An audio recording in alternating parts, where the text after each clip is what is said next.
vodka. Some vodka. Like, share, subscribe, tell a friend, tell a friend. DJ Hamp about to go live again. So hit the likes, my friend, on your way. First off, salute the chat. To all new cousins, welcome back. Are you searching for the real? Well, this is where it's at. The latest topics and panels, and brother, don't get sent to the bathroom. We got all the stats, too, back to facts in the morning or the afternoon. Tuesday, women's POV, too. Fridays, there's a jamming tune. It's a community of real, and we better than the world news. This might be risky. I don't know. This might be risky. Let's go, let's go. This might be risky. No, I love you, real, I love you. This might be risky. Salute to DJ Hamp, it's time to start the show. Salute to DJ Hamp, it's time to start the show.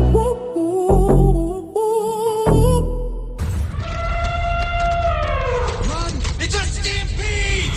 DJ Hamp, the stampede. DJ Hamp, the stampede. All right, let me know if y'all can hear me. Can y'all hear me? Check. Put a 1 in the chat if you can hear me. Check. Put a 1 in the chat. Put a 1 in the chat. Put a 1 in the chat, man. Let me know. All right.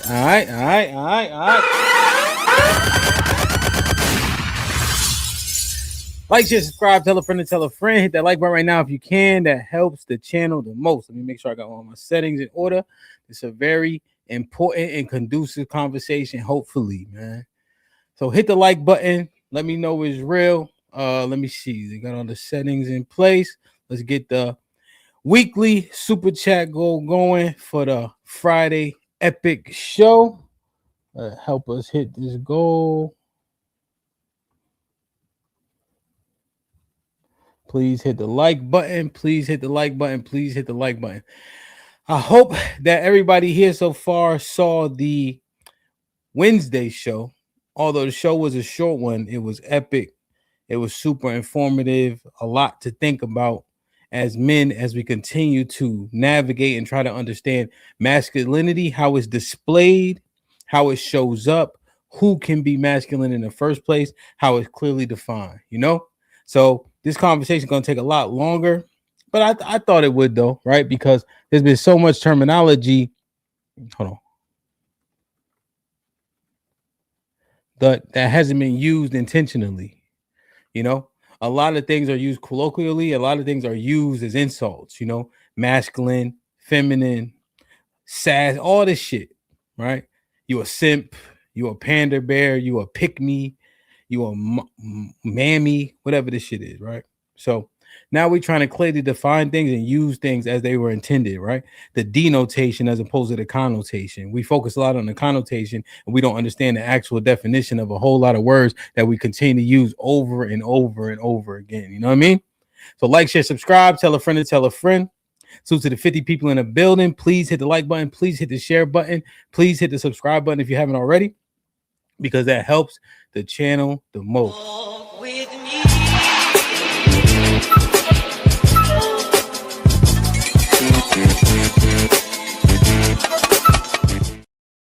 It says men don't talk, they fix. Is therapy overrated? And I'm looking at the verbiage. I think it's okay, right? But here's what I want to understand. A couple weeks ago, we talked about honesty, integrity. And then in the beautiful Discord that we have for This Might Be Risky, we expounded on that conversation today as it pertains to men and how we equal up to one another. But here's the key about therapy. And y'all know I'm skeptical, right? I still don't even know if I believe in depression, right? I said that before. Here's one thing that we need to understand about therapy. Let's say it is effective. I argue it's only effective if people's integrity is intact.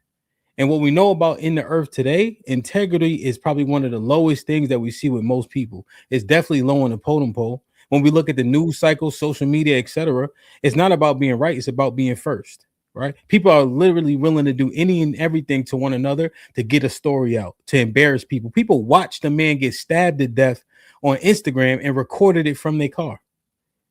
The guy who was trying to help him was recording it while trying to help him.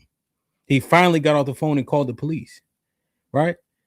when you look and go to sleep at night, can you live with yourself? Can you sleep with yourself with some of the things we do or allow to be done around us, or some of the things that we continuously accept? How high is your integrity? How honest are you keeping it with yourself? I will argue most of us don't have a lot of integrity like we think we do if we look at some of our choices. As an example, in dating, you know it's a red flag, but we'll make it yellow to make ourselves feel better. We'll make it green even and try to deal with it, knowing full well that I can't take that shit. That shit gonna make me build contentment against this person, disdain, because I'm not being honest about the things I'm dealing with. If you hate your job, say that. How hard are you smiling to keep from crying? How honest are you with yourself? And so if I think about my stance on this, right, when integrity is low, how effective is therapy going to be? So many people doing things. Relly and I talked about this a couple days ago. So many people do things, but they got to be inebriated to do it. But they get the paycheck, or they get the money from it, or they get the praise and applaud. But they got to be on something to get it done. How honest are they keeping it with themselves? And if we're not keeping it real with ourselves, there's no way therapy is going to be effective. The therapists have a job to do, but they also have parameters around the job. Can they tell you what to do, or do they give you tools to help you fix the problem that you convey? See, that's the one thing that gives me cause for pause, because of the parameters, the red tape, whatever it is called, that kind of doesn't allow them to operate in particular ways. I just don't know how effective they're going to be, because integrity is so low with the people that they're trying to help. So maybe it ain't the therapy. There's this show on Apple, I forget what it's called, Psyched or something, but he be going out of bounds of the therapist threshold, because he be saying, no, go do this and it'll help you. But what happens is then he gets blamed because he gave them the answer to go fix it, but the people still had to do it in the way in which he told them. But people always were getting in their own way on the show because integrity is so low. Men don't talk, they fix. Do I push men to go talk to somebody, go lay on somebody's couch like OG Hink says? Or do I say, nah, get in a locker room with your brothers just going to tell you the truth? Because your integrity is too low to tell yourself the truth. I don't know, man. I'm thinking, man. Wow. Run! It's a stampede! DJ Hamp, the stamp.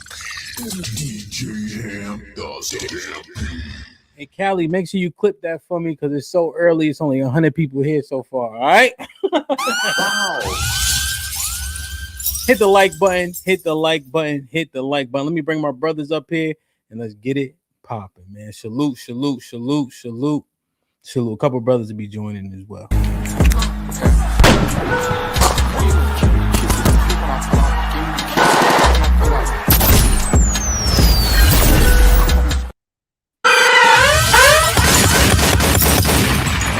Yo. Y'all can hear me? Check. Yeah. Yo, What's good with it? Yo, it was good, bro. What's goody? Cool. How you? I'm good, man. What's up with y'all niggas? Y'all good? Yes, Yeah. sir. Yes, Yo, sir. you the GOAT for that monologue, bro. I was back here with the stink face, like, Yo, you man. the GOAT, bro. Hey, I'm trying to lean into things that I'm skeptical about. You know what I mean? So I'm just looking though, and the masculinity conversation was awesome. I almost enjoyed the fact that it was a tight time window. Yep. Right? Because then we get redundant in a way, and then it gets into so much entertainment, you lose the value, right?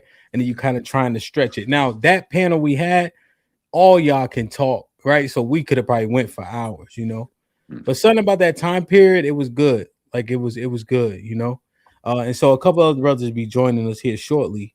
But yeah, that's where I'm at. We were talking about masculinity, how it shows up. what is okay or not okay, talking about therapy, And I think a lot of the pushback was kind of coming from 2K on the show, right? And he has a comedic relief to it, so we were able to get through it without any, getting it too heavy. But it is a heavy situation because the suicide rate ain't going nowhere. Like that stuff is going up. We even have how you say, like even with I'll leave that alone for now. But I just see men kind of whirling, the women thing is an issue. Access to women in the whole 9 yards, is difficult seemingly for a lot of us, most of us. And how are we actually dealing with these things? Are we internalizing it but dealing with it? Are we internalizing it to our detriment? And if we're internalizing it to our detriment, do we really have to consider a therapeutic resolution? Or does it take a brotherhood, communities, barbershop talk? I'm trying to understand this shit. And I think that for a long time, I've been shooting at the therapist. But the truth is, I've been shooting at the wrong people. It's the people that go to therapy that try to find the right exact therapist that make them feel better about themselves, that they're not being integral with themselves, and by proxy, not being honest with the therapist. So I'm trying to understand this shit, bro. What you think? I'm done. Nah, you spot on. And you hit it on the head, especially when you talked about character and integrity. One of the things I tell clients when I get them is I used to say, hey, if you lying, we'll be working on a lie. And that's fine because I still get paid anyway. Right? Like that's literally one of the things that starting off how I started, right? But then me being integral to myself, it's like I'm not about to waste my time with you if you're not gonna be all in, right? When we're doing counseling. So that's what I was thinking about him when we were talking about masculinity and stuff too, and character. And at a point in my life, I was letting the bag keeping me from really walking in integrity by continuing to see clients, who do it. And then to your point, therapy alone is not gonna fix everything, right? A good therapist is gonna tell you need supports, you need people who can hold you accountable, who can you be honest with, etc. That's one of the reasons why I'm shifting more to do more groups rather than individual, because you need community as well too, to kind of hold you accountable. So it's multiple things, but therapy alone is never enough. Okay. I gotta. That's all right. I'll hold it. Strata, Big Aaron, Sean was good. What up? Yeah, Cooling. no, I agree with what you're saying 100%. And that's why I say have a wolf pack that you can lean into because those brothers are really going to know you, right? They know your shortcomings. They've seen you fall. They were there to pick you up. They know that you can't lie to them. And even then, have an elder counsel like my father, my uncles, my cousins that are 20 and 30 years my senior. Because again, these are the gentlemen that raised you. They put you on the game, right? They know what you're capable of and what you're working with. And because there's multiple of them, you're offsetting their individual flaws and weaknesses or shortcomings, whereas you don't have to rely on just one person. There's a lot of pressure to put on one therapist and a lot of pressure to put on the patient as far as integrity. You got to be fully honest, and they got to be really on their game to get the same results as a wolf pack and an elder counsel will give you. You know what I mean? Yeah, I do. Okay. Okay. Strata. I got a few questions because I ain't gonna lie with your opening thoughts and with the brothers just added, we could honestly just cut this thing off and end it. But just to make it interesting, it's Friday. You know what I'm saying? Fuck it. Hold All right, on. I gotta get my bro the intro real quick.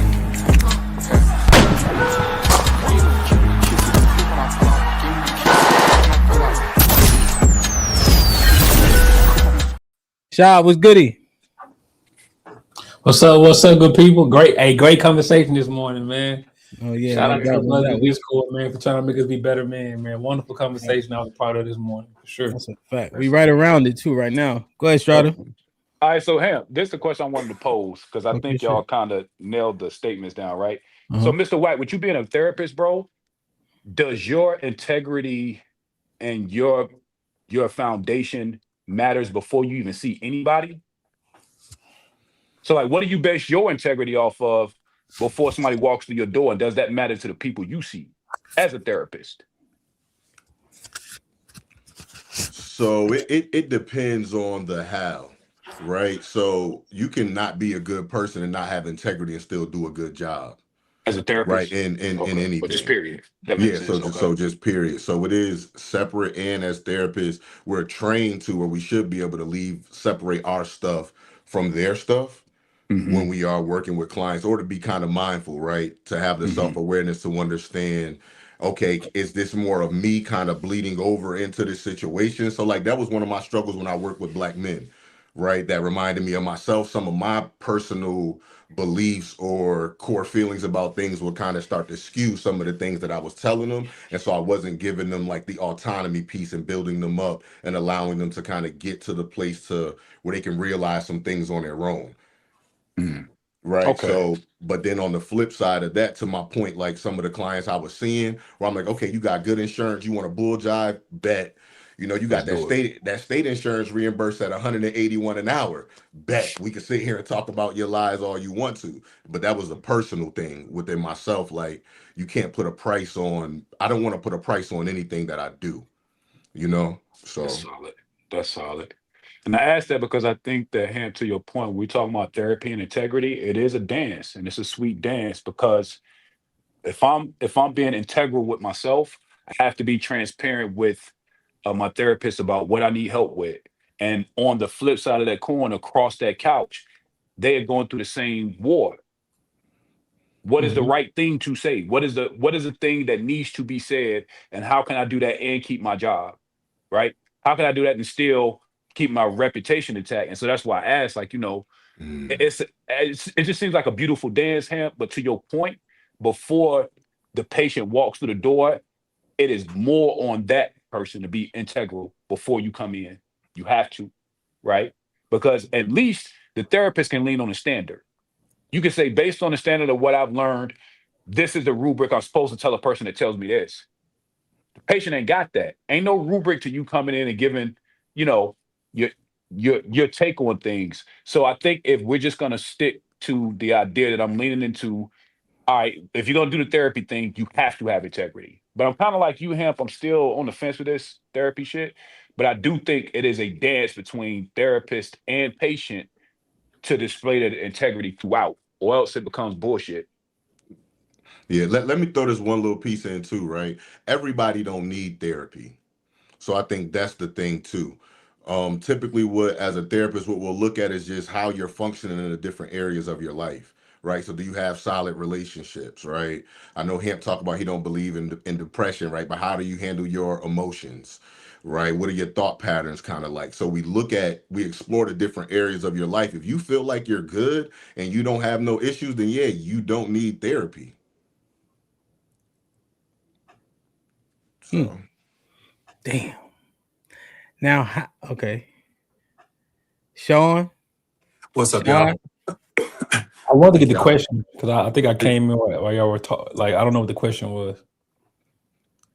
Um, with so a couple weeks ago, I did it the honesty versus integrity thing that O alluded to this morning, and then we were kind of looking at it, and so I wanted to assess the therapy facet of the Wednesday conversation. And I've been blaming a therapist for the long time. I'm like, why the fuck? Right? Because the parameters I thought handicapped them to an extent to where they can't really be effective. But the truth is, it's the people walking into that room. If those people are unwilling to be honest with themselves, the therapist can be top 10 in the world, right? But if you lie to them, they can only go off that, and therefore it's going to be ineffective. Right. And I've seen people find the perfect therapist for them, and oftentimes that therapist kind of represents their presupposition. My wife and I tried it one time. The therapist, bro, is like petite, and I'm like, how the fuck how you gonna tell me something, nigga? And then he was divorced. He's like He's like, yeah, well, you DJ, so you get to go and see your friends. I said, what are you talking about, man? Right? This is a dude. I'm like, yo, I get paid $150 an hour. This is a real money. You know what I'm saying? Like, okay, my friends come and you think because it looked like I'm having fun, I'm having fun. I've been DJing since 2006. Right? This is literally a job for me. But he thinking like how my wife thinking. He's like, well, she need an outlet. I said, what the fuck you talking about? I go to work. I just DJ when I go to work. Like, it just was blowing my mind. Like, he was talking like that. Like, you know? So I said, man, fuck this shit, bro. This shit. Nah, you were supposed to find another one, man. Find somebody else that, you know, because we're all not good at what we do. So I don't know if I'm Go ahead, Aaron.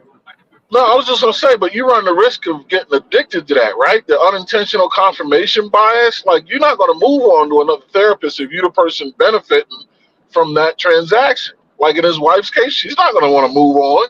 She's like, no, let's sit right here. He's speaking facts. We're gonna work out based on this rubric.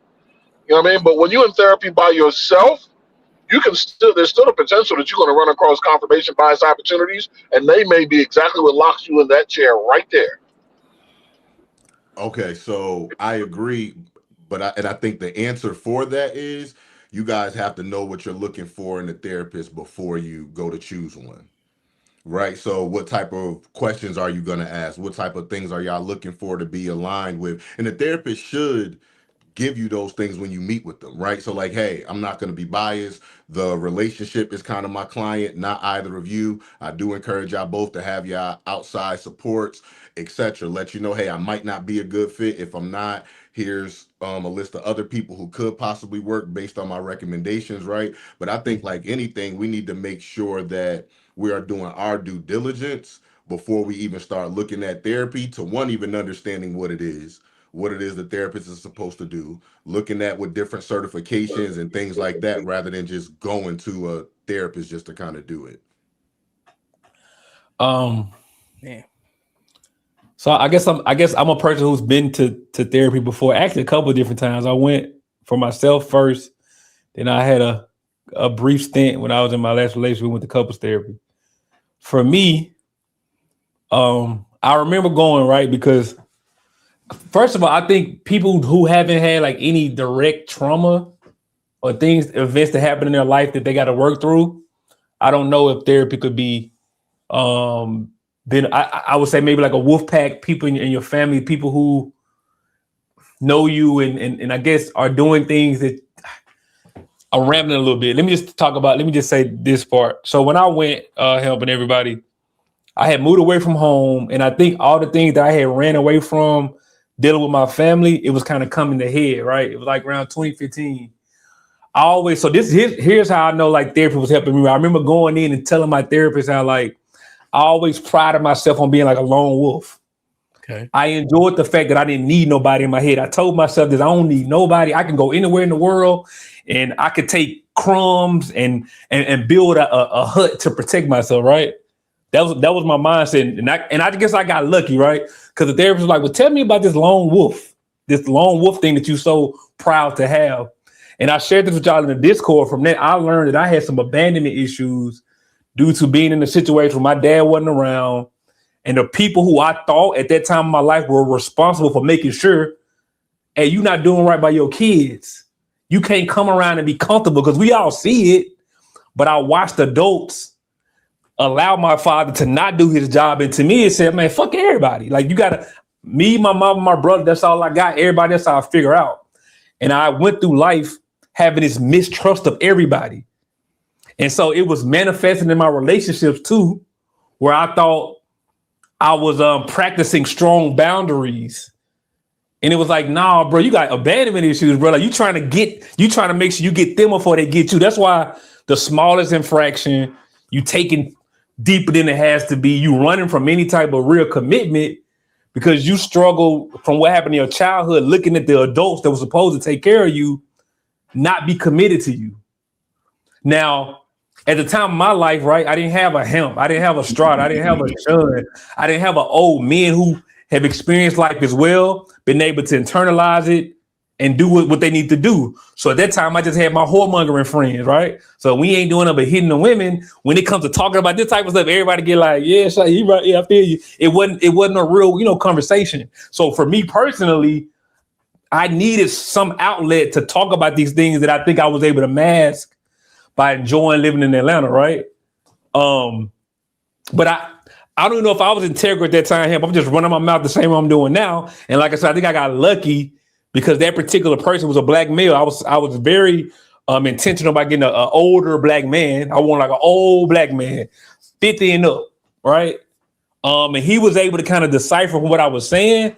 Like because he was like, tell me about this lone wolf. From that lone wolf conversation, I was able to get down to what was going on me, and it clicked. Because I started to look back at experiences in my life like, dang, yeah, I was like, I'm out of there. I'm out of there. I'm out of there. I'm out of there.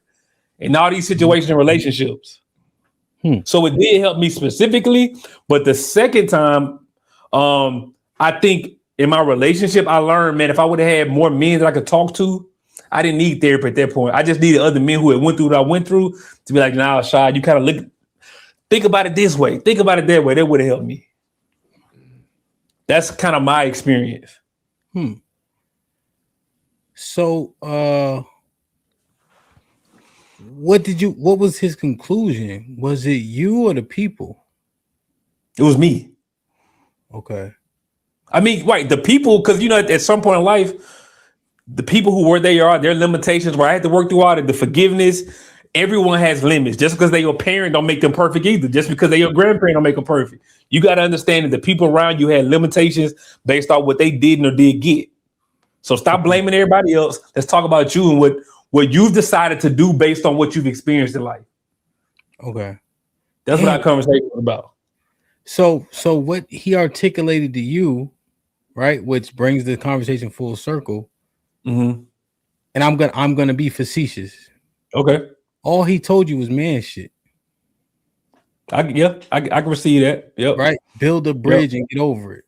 Who cares if you got tears? Nobody cares. Nobody cares if you get stabbed in the back. Nobody cares if you live or die. They don't got social safety nets for us. That's the man shit, right? That's like the cliche man shit. That's all I'm saying. After you stripped it all the way down, I'm gonna receive it. I see Mr. White being like, I know what you see what I'm saying. Like that would be the reply. Like, oh, he said, yo, stop whining about that. You know what I mean? Like when people use the words that are abrasive. Stop whining about that. Stop.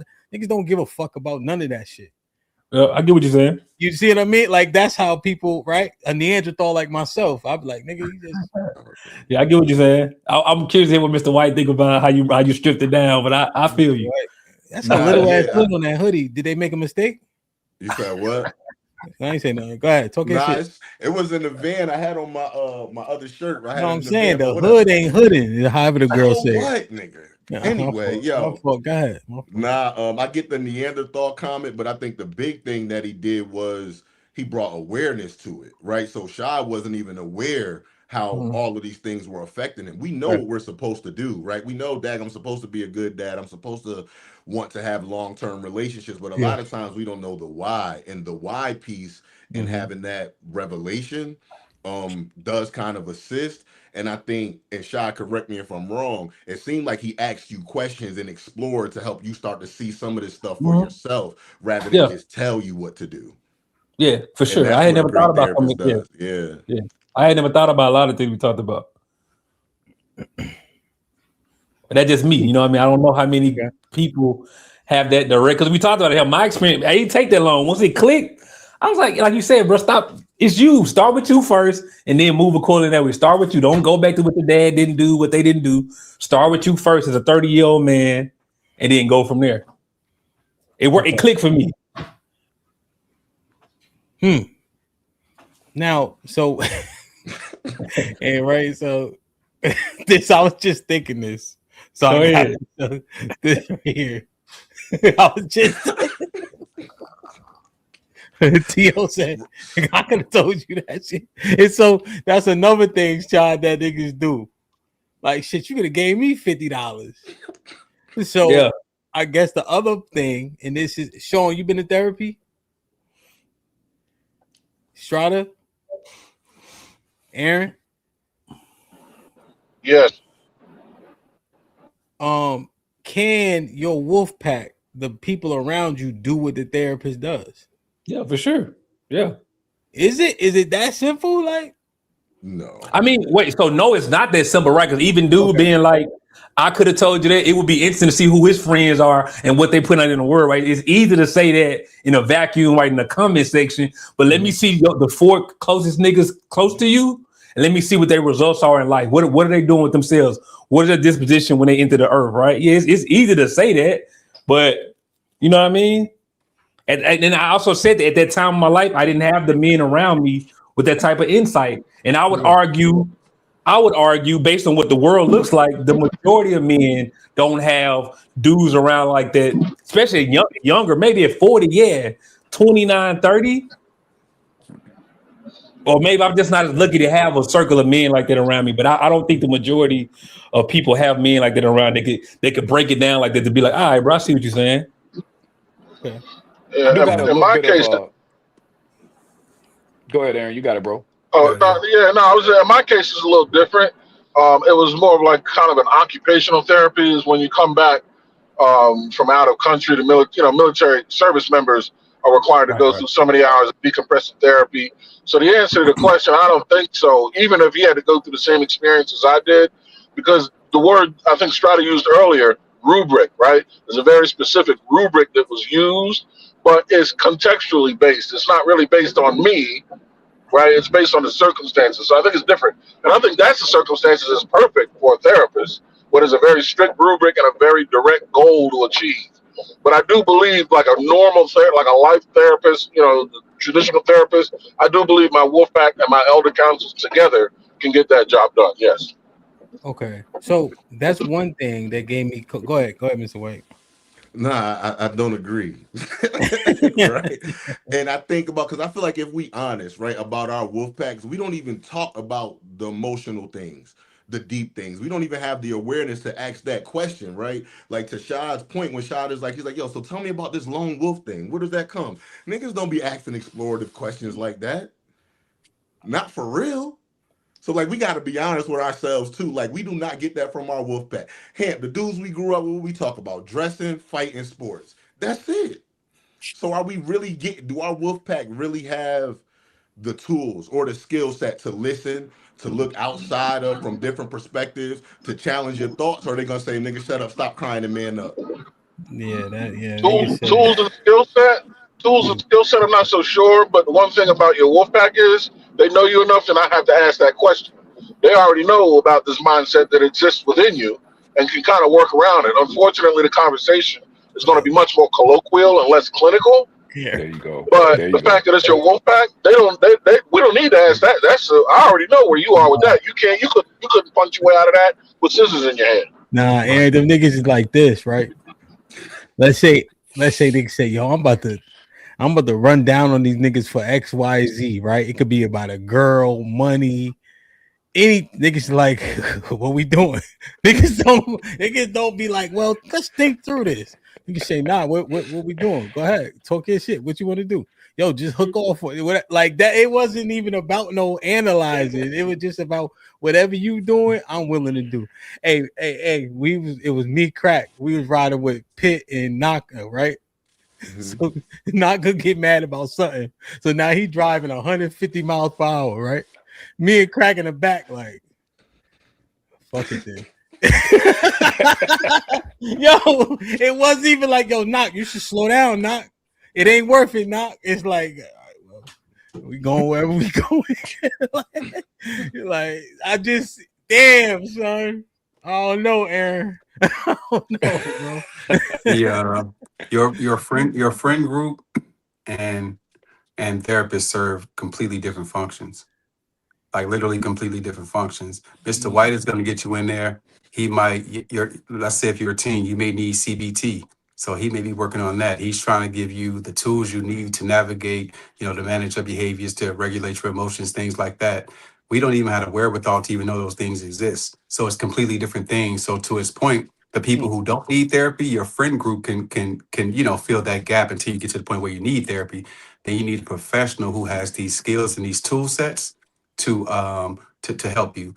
And so even like, so me working with kids with mental and behavioral health issues, me managing the care, we we do all these assessments. We send them to people like Mr. White to get a biopsychosocial to get a better understanding of what they need.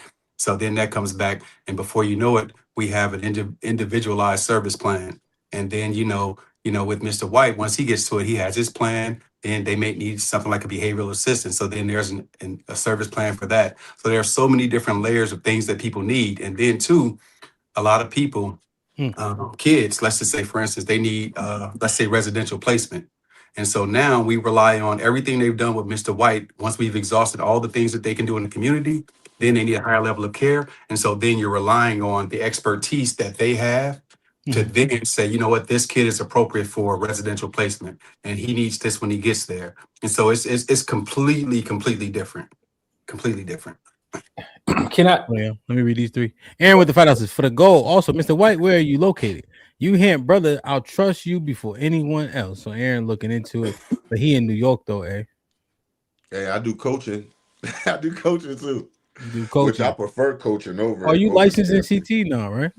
Nah, not yet. I'm working on getting licensed in Connecticut and DC next. Okay. So Aaron, shoot me a message. I'll send you his website so you can book the coaching call. Right? They just have parameters over what it, depending on the states. Yeah. L Nix was popping with the 10 ounces. Looking at the current state of our community and relationships, it doesn't look like we figured it out. Look at how people mislabel people narcissists, not understanding it can be other mental health issues. Good point. L Nix with the $5. If you've been given a caregiver, you would understand that burnout is and why even your therapist end up needing a therapist. Do you know what STS is? Go ahead, Shah. I just want to say real quick, like to dude's comment, I forgot. So it's interesting, right? Because I think even as men, right, sometimes we overvalue our perspective and what we can offer. So I was thinking about this. I'm working on my first feature, right? And it's this scene, and the title of the scene is "Who Approved You?"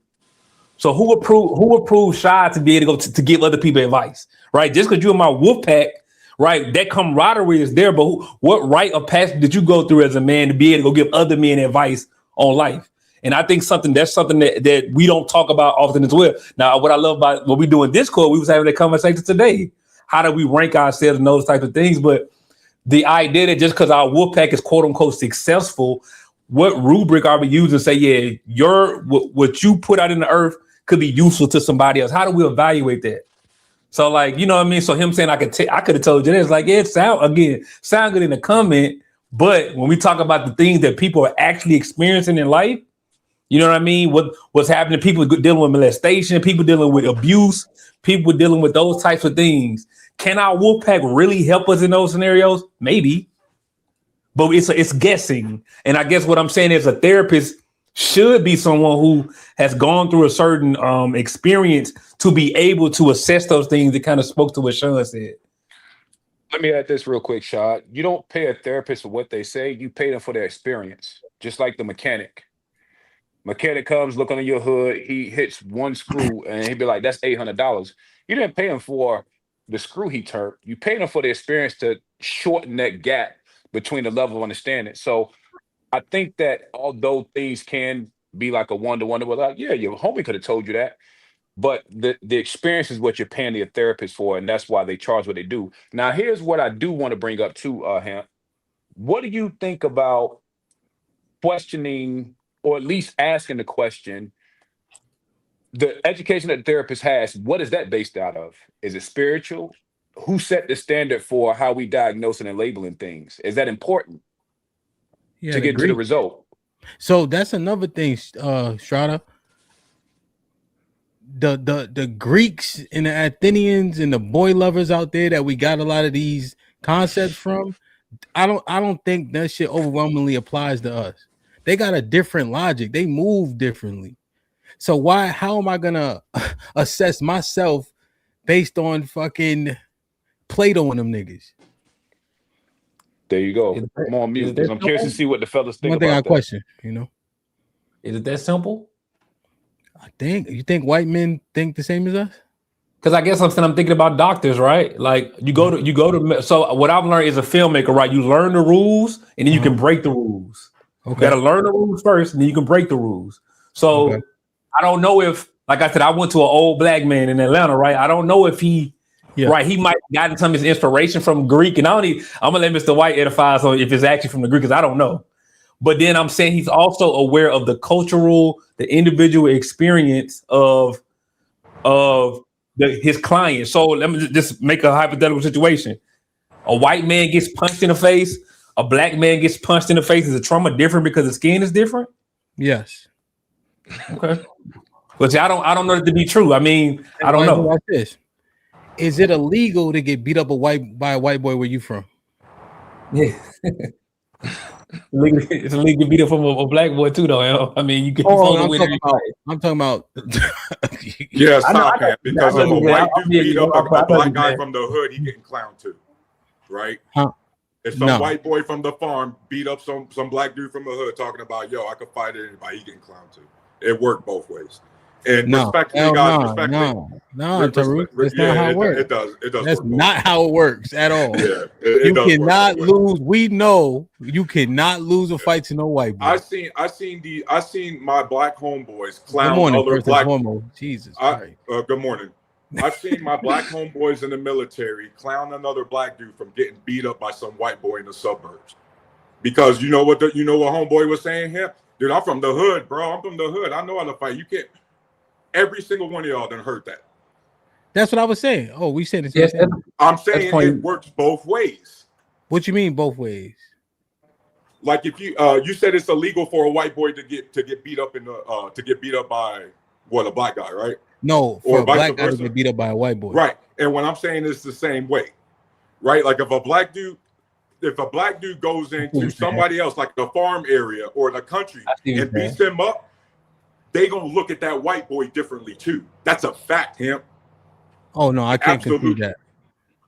Just in my, like, he said to the white people, help to the white people, help. Like if I go whoop a clan, if I'm dealing with a clan member and I beat the brakes off when we go back to the clan rally, they gonna be like, "You let that whoop you?" Yes, bro. Hamp, that is exactly how it is, Shot. That's exactly how it is. No, I'm gonna tell you why it's not right. Because what did they say about us? We bigger, stronger, faster. That's why you gotta tame a nigga. That's why you gotta break his soul before he get to be a big ass, strong ass nigga. You see? They know they lose to us physically. But they also say they can outsmart us in fights. They say they're more intelligent than us. Yeah, but I'm just saying, they don't understand the brute brawn and strength. They don't look at it the same way. They don't. Unfortunately, I have to disagree because their whole culture is based on brute strength. Do you not see them today? Might is right. The entire European culture is based on brute strength. Mm-hmm. Right? That's similar, by the way. I understand how they operate. Right. By the way, that's similar to a lot of West African cultures. A lot of West African cultures operate the same way back in the day because might equals right.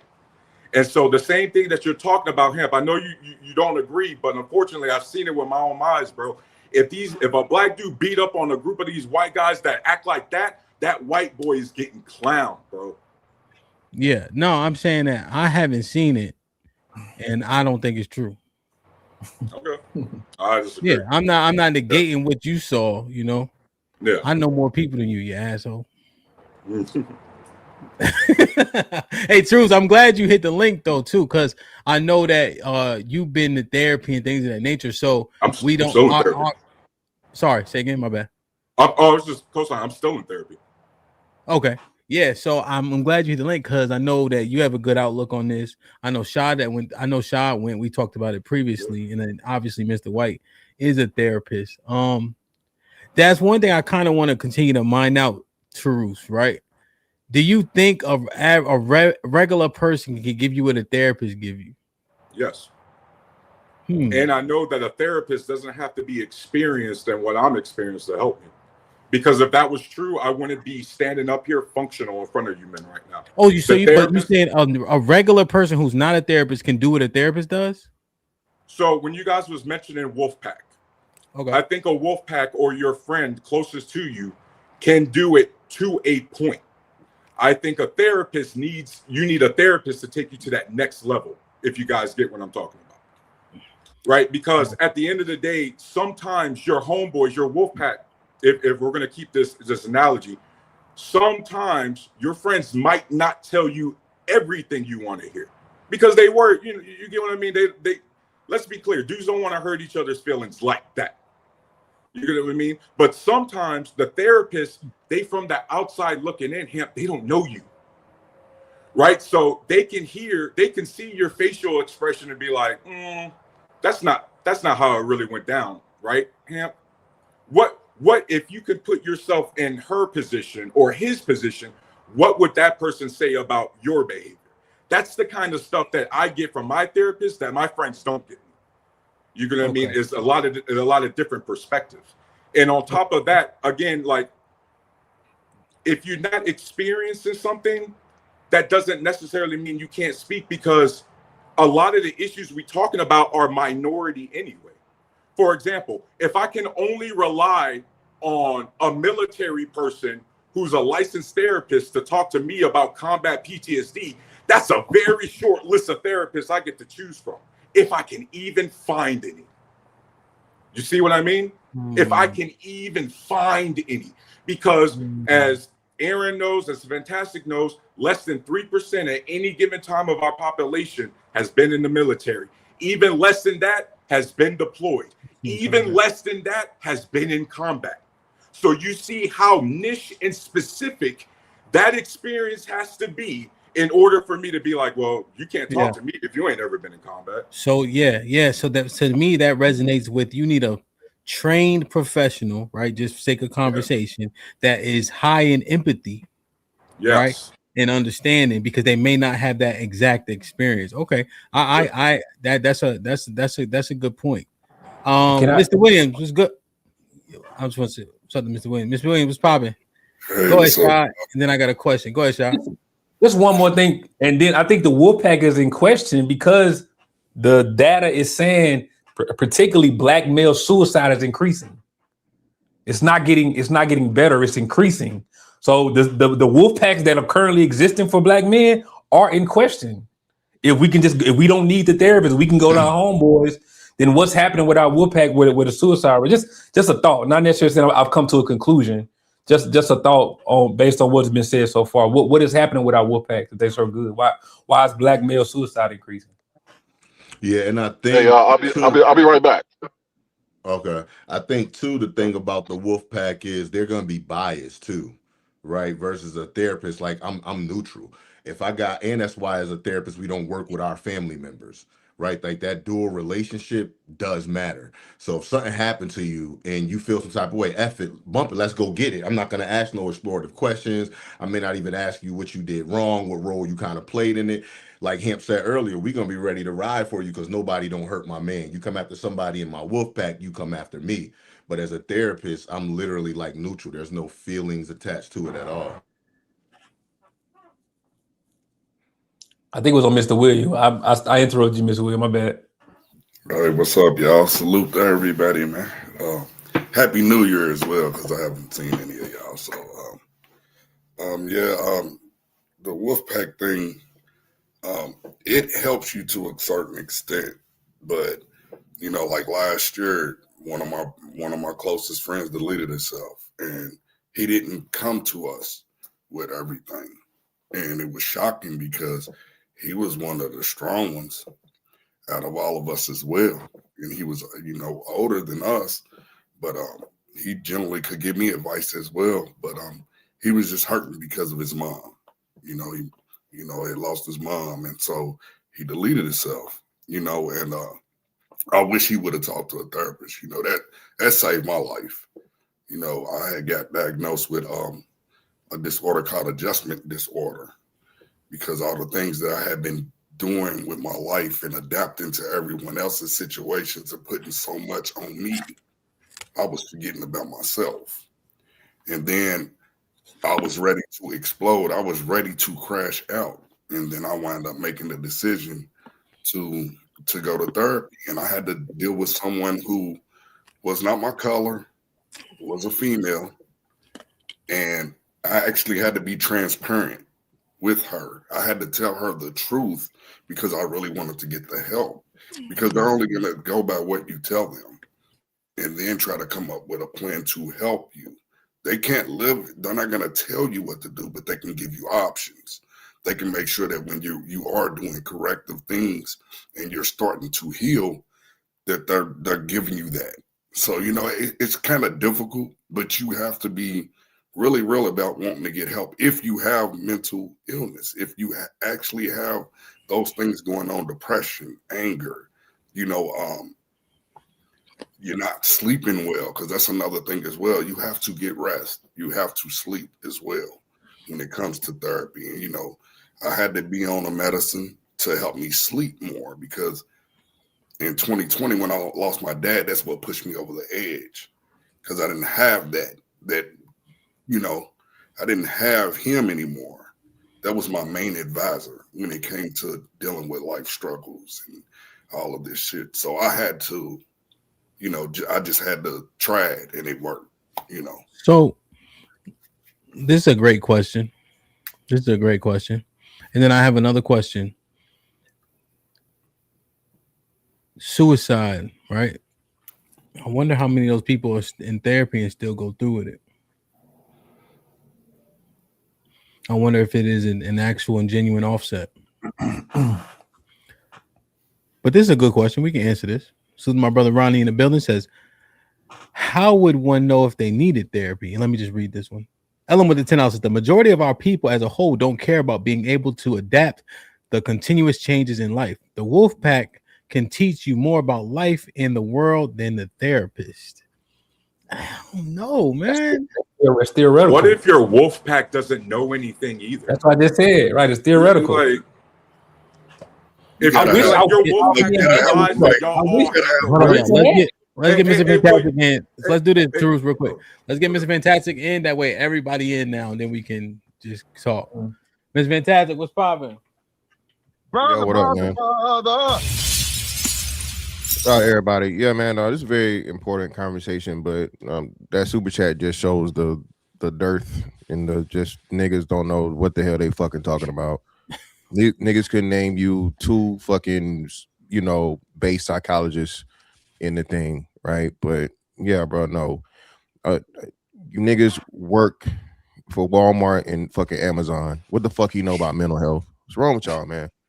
This is why so many of us deleting ourselves, because you leaning on a nigga that don't know no better than you, bro. This is why people go to school for this shit. Okay.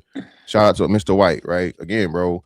There's a lot of study in the brain and in personalities and emotions and all these different things that niggas just have a horrible concept of.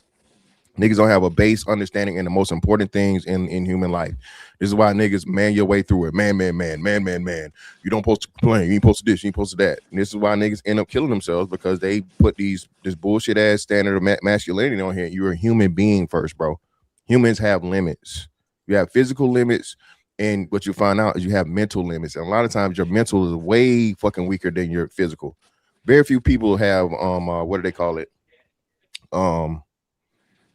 The fucking fortitude, bro, and fortitude and resilience. That's what it is. Resilience. I use that term a lot, right? Resilience, mental resilience. And if you never have any support or anybody to let those things out, eventually you're gonna crack, bro. You're gonna fold, right? There's very few people that have the level of mental toughness to be able to get through things, right? We've even seen it with a lot of celebrities where, hey, they good, they good and great when everything's up, but they first lost, their whole world go tumbling down. You right?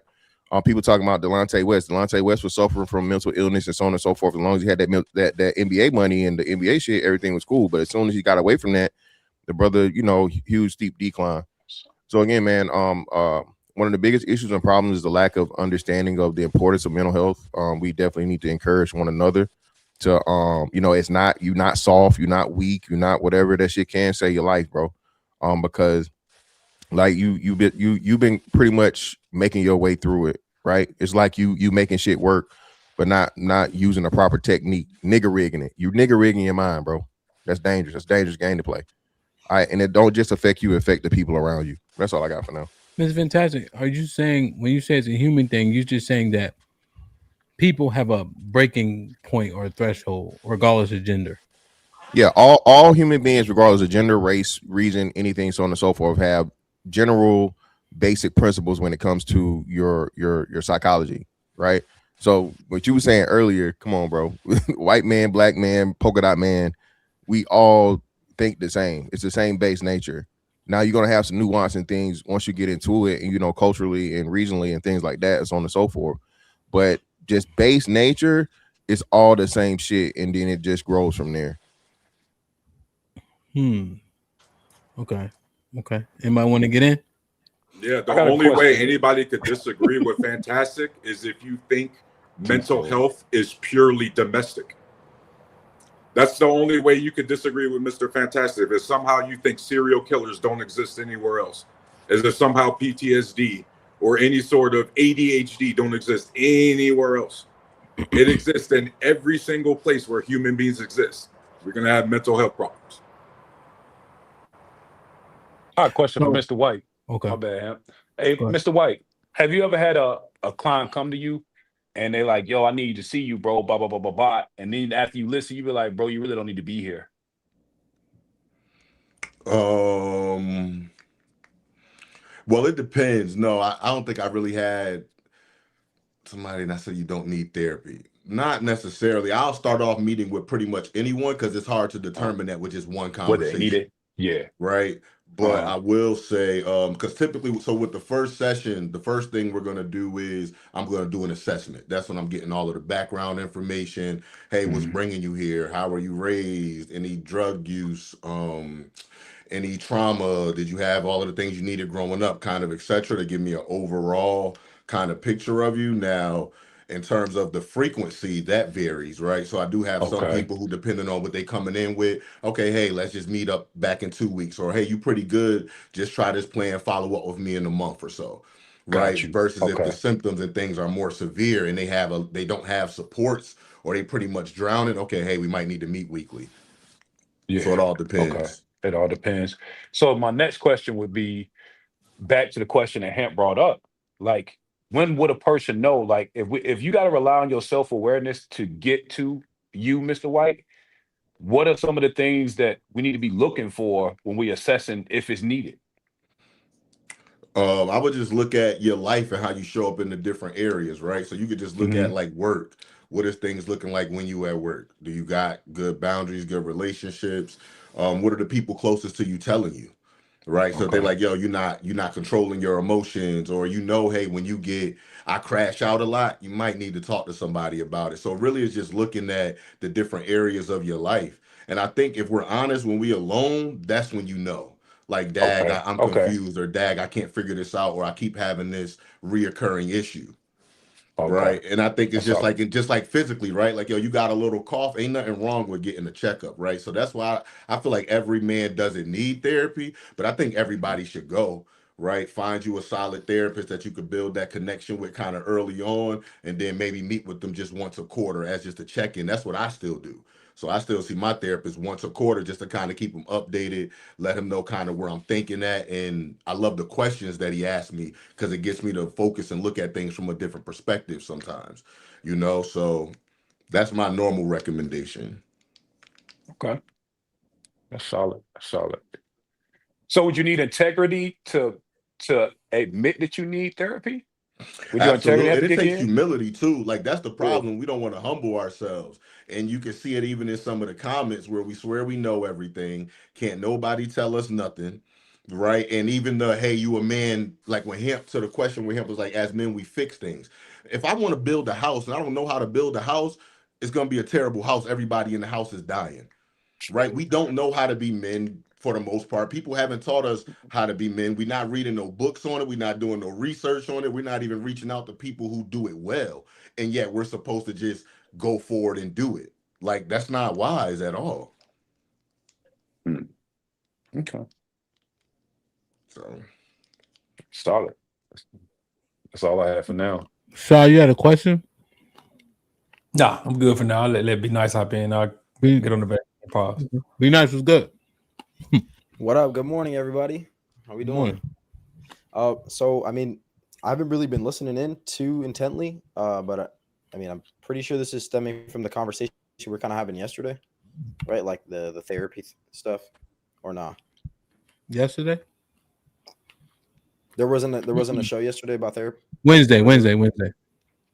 Okay. So I mean, my personal opinion about therapy, I think some people need it for sure. If they don't have good coping mechanisms that are fulfilling to them, but it's definitely good to have outside perspective on yourself, so that you can make tweaks or adjustments to who your personality is, how it comes off. But it all also depends on what your goals are as well, what you're actually trying to get to in order to feel this nirvana that everyone's looking for, which everyone calls happiness, which doesn't really exist. It's just you're trying to make yourself feel better about the fact that we're human beings. We all die one day, and you can't keep anything that you built here. Question. You said some people need it. You think the majority or minority of people need it?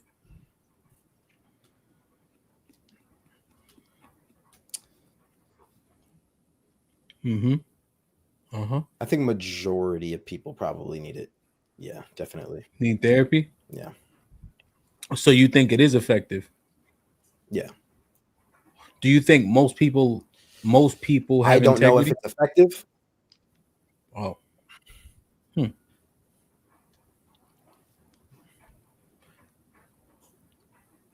Wait, be nice. Can you hear me? I think yeah, I can hear you. I think majority. Can you hear me? Okay. I can hear. I just maybe you pause. You're thinking about the question. So, first let's reconcile this. Most people need it, but you're not sure if it's effective. Like, how do you reconcile that? Just so I understand. I mean, therapy's been a thing. It's us studying psychology has been a thing, that there's like 5 books that pretty much explain everything about the human experience, what their issues are, what they deal with on a normal basis. Not everything, obviously, but most of it. And so we've gotten to this point, and the world is still not much better than where we were before. Or people can't really. We're in the same spot. People just say the world keeps spinning, and so that's their excuse, is that the world just keeps spinning. We stay in the same place. We're doing the same things that we were doing when 100, 200, 300 years ago, just fighting over land, resources. That's what we do in perpetuity. So are we really getting better? No, we're just doing the same thing over and over. And if the worst dictator had a therapist, that doesn't mean that the world's going to become a better place. That therapist might suck. Okay. He might just not do a good job. Okay. I see Mr. Fantastic unmuted while you were saying. Let me just read these and we'll jump back in. Darius was popping with the $5, says, for the goal and for the panel showing black man excellence. Salute to all the brothers for helping all of us. Ellen was popping. But the 20 ball says, why would you pick a person that don't have the results and the mental fortitude to be a part of the wolf pack? Look at the fruit they bear. Wife, kids, nice crib, car, and family is genuinely happy. Aaron with the $10 says, my dad told me the other day he only like happy texts. He don't want to hear about my feelings down in life. About me feeling down in life. My mom will break down if I break down. My wolf pack answer is to get up and go get it. Whatever that means. Hit the like button, hit the like button, hit the like button. Mr. Fantastic, you want to say something? Yeah, I was gonna say, to be nice is question or scenario. It's not enough sample size, not enough people that have actually had therapy. So that's why we don't know if it will work. And people keep saying that things are getting worse. The population is increasing, but the number of people getting therapy isn't increasing substantially. You feel me? So of course, if you still go by these things and the already preconceived notions, extremely for men too, right? Men, I'm pretty sure more women go to therapy than men. That's just me guessing off the rip, right? If I had to take a wild guess, but because of the masculinity things and the shaming, right. and thinking, all right, cool, thanks. So that's what I'm saying, man. So being that the world keeps spinning, as you're saying, we keep going forward, but no one is actually employing the services available, it's going to seem that way because it's there, but it's just like, what I'm saying, the cure for some shit you're not taking. Question. Direct question. Women lead in attempts, right? In meds in terms of they take the most meds and they have the most self-deletion attempts, yes. Damn. So is it working then? If Well, they go the most and they on the most meds and trying to off themselves, more. yeah, but even still in that, right, Hamp, so Right, that's right. even though that's the case, it's still a small sample size. So even with the women, even though they go You can't make more, a determination because the yeah, sample that's what I'm size. saying. I would think I know we don't have it's not, again, it's just me just guessing off the top of my head. I know for sure it's not half of the population going to therapy. Gotcha, I know for gotcha. sure it's not 40%. I know for sure it's not 30%. If I had to make a wild guess, I would say somewhere between probably 10 to 20% of people Okay, are actually okay. going to professional therapy sessions. But the 2000 that 1000 had herpes, we could okay. I was waiting for it. I was What? waiting for it. Nah, that was over $1 million there, brother. I was waiting for it, bro. I was I just waiting got, for it. I'm trying to put this shit together. The CDC got them over 1 million pussies with bumps on them. All right, man, mute up. I was waiting, bro. I was waiting, bro. You know, if she got herpes, that means she got at least 2 bumps. So that's 2 million bumps. Reaping with the 2000s, I think most people need therapy, but the avenues which natural therapy is supposed to come from have been impaired. Dads, uncles, healthy OGs, elders. So now people are paying quote unquote experts for it. So the quote unquote of expert seems facetious, Mr. White. That life was popping. Perfect. But the 20 ball says for the goal and the collection of the brothers. Great topic, Hamp. Big salute to Mr. White. Shit like that. Perfect. Okay. Be nice. Anything to that? Because he was talking to you regarding the effectiveness. Yeah, no, he was 100% right. But like when I initially thought about it in the question, because it was a majority minority, I thought about it as just people go to therapy, but I didn't even really think about how many people go to therapy, who's actually tried it, who's actually going to walk through that door. Because I know a lot of people that will never walk through that door, and they're staunch. 100%. So like that, 100%. So, yeah, 100%. Let me get Cheek in, and we can keep going around. Cheek. So one thing that we kind of presented in terms of the masculinity conversation is the therapy, because that was a pretty significant part of the conversation from Wednesday, right? That's probably the part I'm gonna clip out from that hour and a half show or so. Or clip, make a clip. Integrity. If integrity is in question, how can therapy be effective? Is what's on the table. Cheek.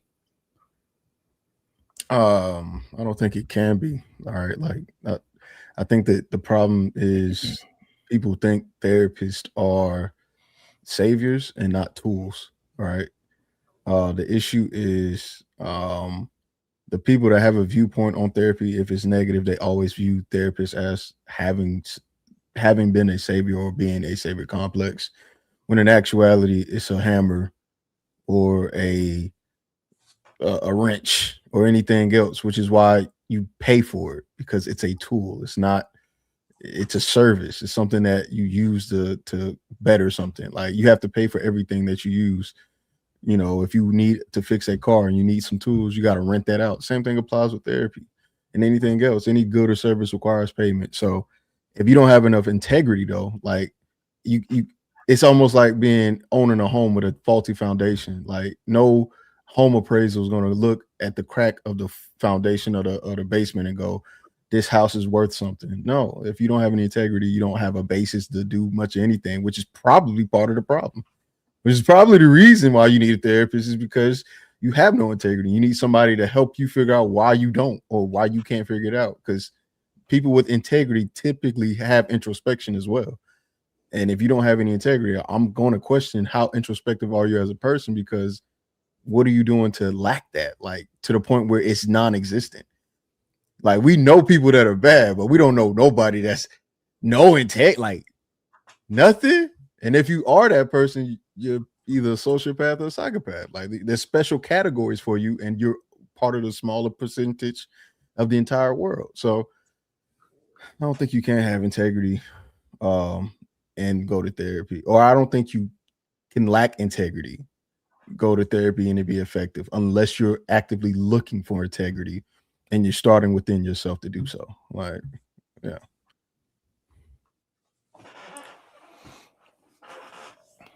It's a broadcast, fellas.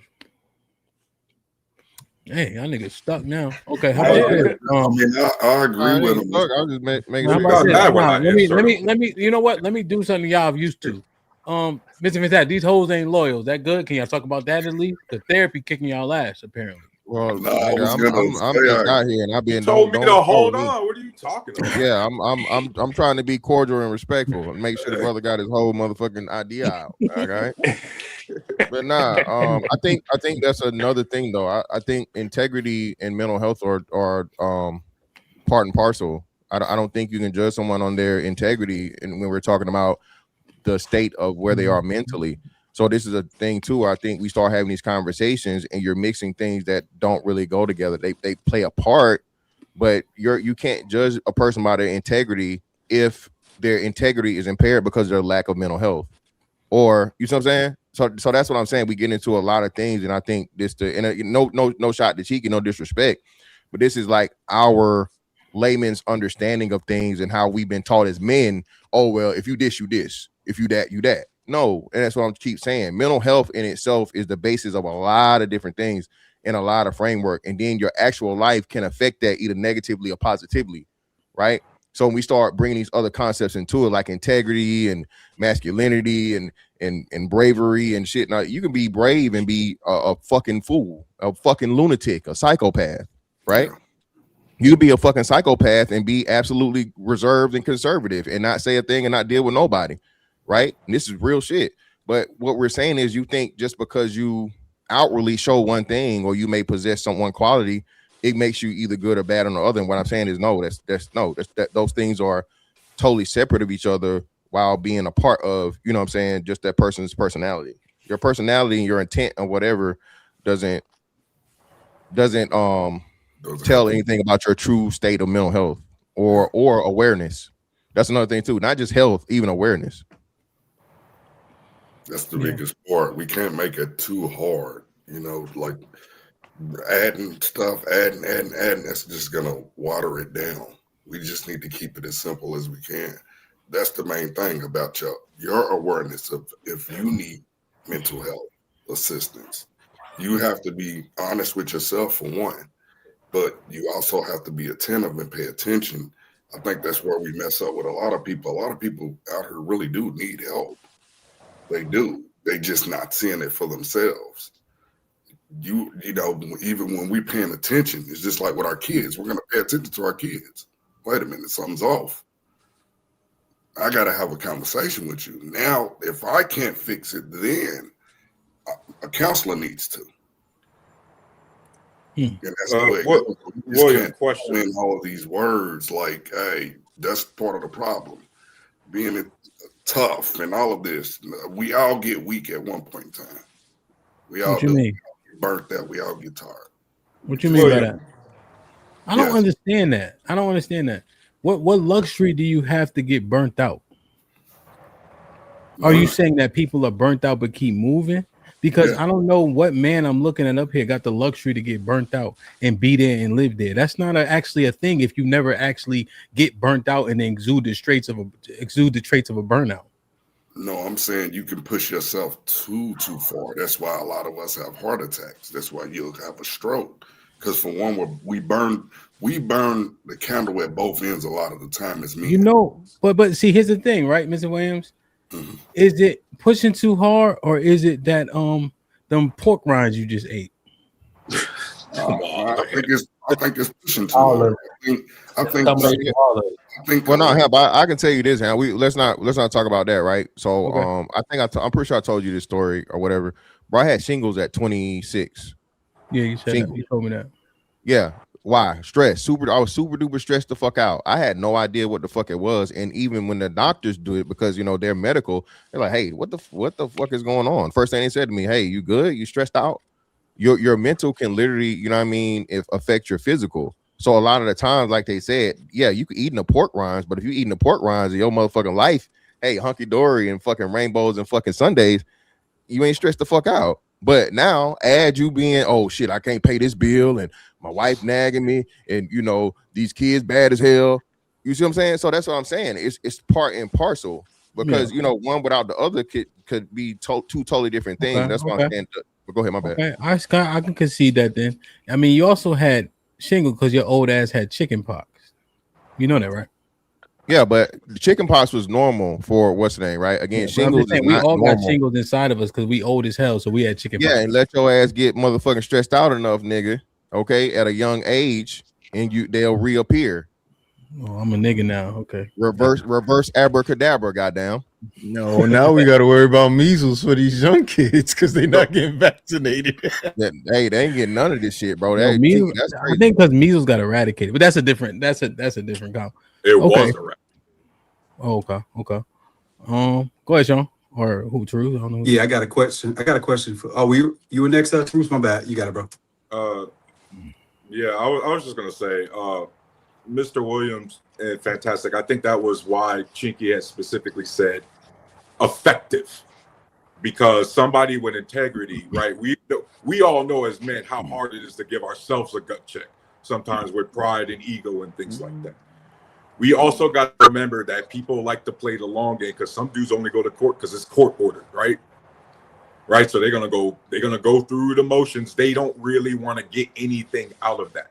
And so I think that's what Cheeky's talking about with the integrity is for those people who are trying at least to take that step to get something out of it.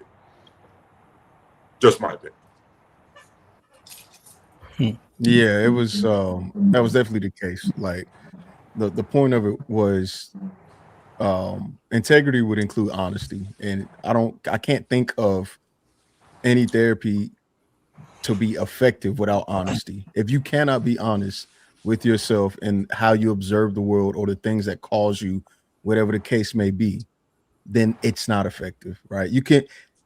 A psychopath could go to therapy. I don't know because I don't have enough, data research to supply this. But if that person is not honest, then they're just lying to somebody else. They're lying to a tool that's not effective. If I say I need a wrench and I come to you with a spatula, you're going to be looking at me like, what the fuck is this? Why do you have this? This doesn't even fit the area of what I need. The same thing applies. If you cannot be honest or if you lack integrity, then therapy is just not going to be the most effective. It may make you feel good depending on the therapist, but it just won't be it won't give you that outcome needed. Your example is it though? The same thing, Cheeky. That's what I was saying. Like you have to be Not because both of y'all. So I don't want to be too redundant. Okay. So go ahead, Mr. Fantastic. I want to get Sean in. No, I'm saying your example is exactly what I'm talking about, though. Again, the therapist is the tool, not the tool bringer. So if a person that don't know what a fucking spatula or a wrench is, and he just grabs the number one thing, he literally thinks that can fix the job. So that's why I'm saying you have people that have no idea of what they truly need or don't need, and you're just trying shit. Oh, I heard somebody say something about therapy, so I'm gonna go to a therapist. A therapist, but that doesn't. That doesn't sound like a person that lacks integrity. Integrity, though. They're trying. Well, yeah, that doesn't sound. Yeah, that doesn't sound like somebody that doesn't have integrity. It sounds like somebody has nothing to do with integrity. That has nothing to do with integrity. It's something wrong with me. I don't know what it is. I have no idea how to fix it myself. I've tried everything that I know to do. So I heard people talking about this shit. So I'm just gonna try that because I've tried everything I know to do. How is it a negative or even a positive on integrity? You're trying to figure something out. I think that's the problem. We think that's an example of integrity. Fantastic. Like for us, that's an example of having it. That person would. It. Yeah. He's showing it. He's like, listen, I don't have the answers. You got to be honest with yourself about that. And he's honestly looking for them. That's honest with himself, right? That's the key. That's integrity. He's saying, yo, I can't figure this shit out. I need somebody to help me. Somebody got to echo. Then you would hope that the therapist that you have has integrity. That's what you really would want your therapist. I just need them to be expert, right? That's the key. I don't give a fuck what he doing to himself. I need him to be an expert, right? That you know what I mean? Like I need him to be an expert, bro. Like my life could be going in turmoil, right? But if you bring me your kid, I'm gonna coach the hell out of him, and I know what I'm doing. Okay. You see what I mean? Like my kid could be Snoop Dogg shit in football, but I can make your kid, Hamp, you just said a problem that we have to acknowledge with human beings, that even therapists need therapists. Because you just said your life could be in turmoil, but you bring someone else's kids, all of a sudden, you coach him. That's exactly what therapists got to deal with too, because they're human beings, right? A therapist can still be an expert and still got to deal with some crap that ain't got nothing to do with what you. Yeah, that's what Mr. White You know was what I saying. mean? He's every quarter he go check in. Let me see if Sean there real quick because I know he was trying to say him and Truth talking. Yo, you there, Yeah, is it Sean? good? Yeah, it's Yeah. good. Mm-hmm. All right, so I had a question for Mr. White. Mr. White, this is a real life question, right? I feel like I was depressed some years ago for about 3 years, right after my mom died. The problem is, I don't think therapy will help because what I realized is that the only thing that I connect to or gives me any solace. Let me. How can I say this?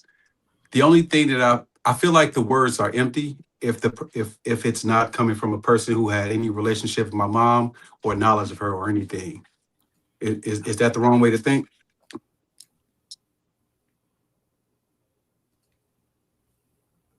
We can't hear you. You on mute. So you're saying that you don't think therapy will work because they didn't know your mom? I feel like I don't like textbook answers. I don't like it to feel like somebody is just reading from what they learned in a book. I don't like Right. empty So words.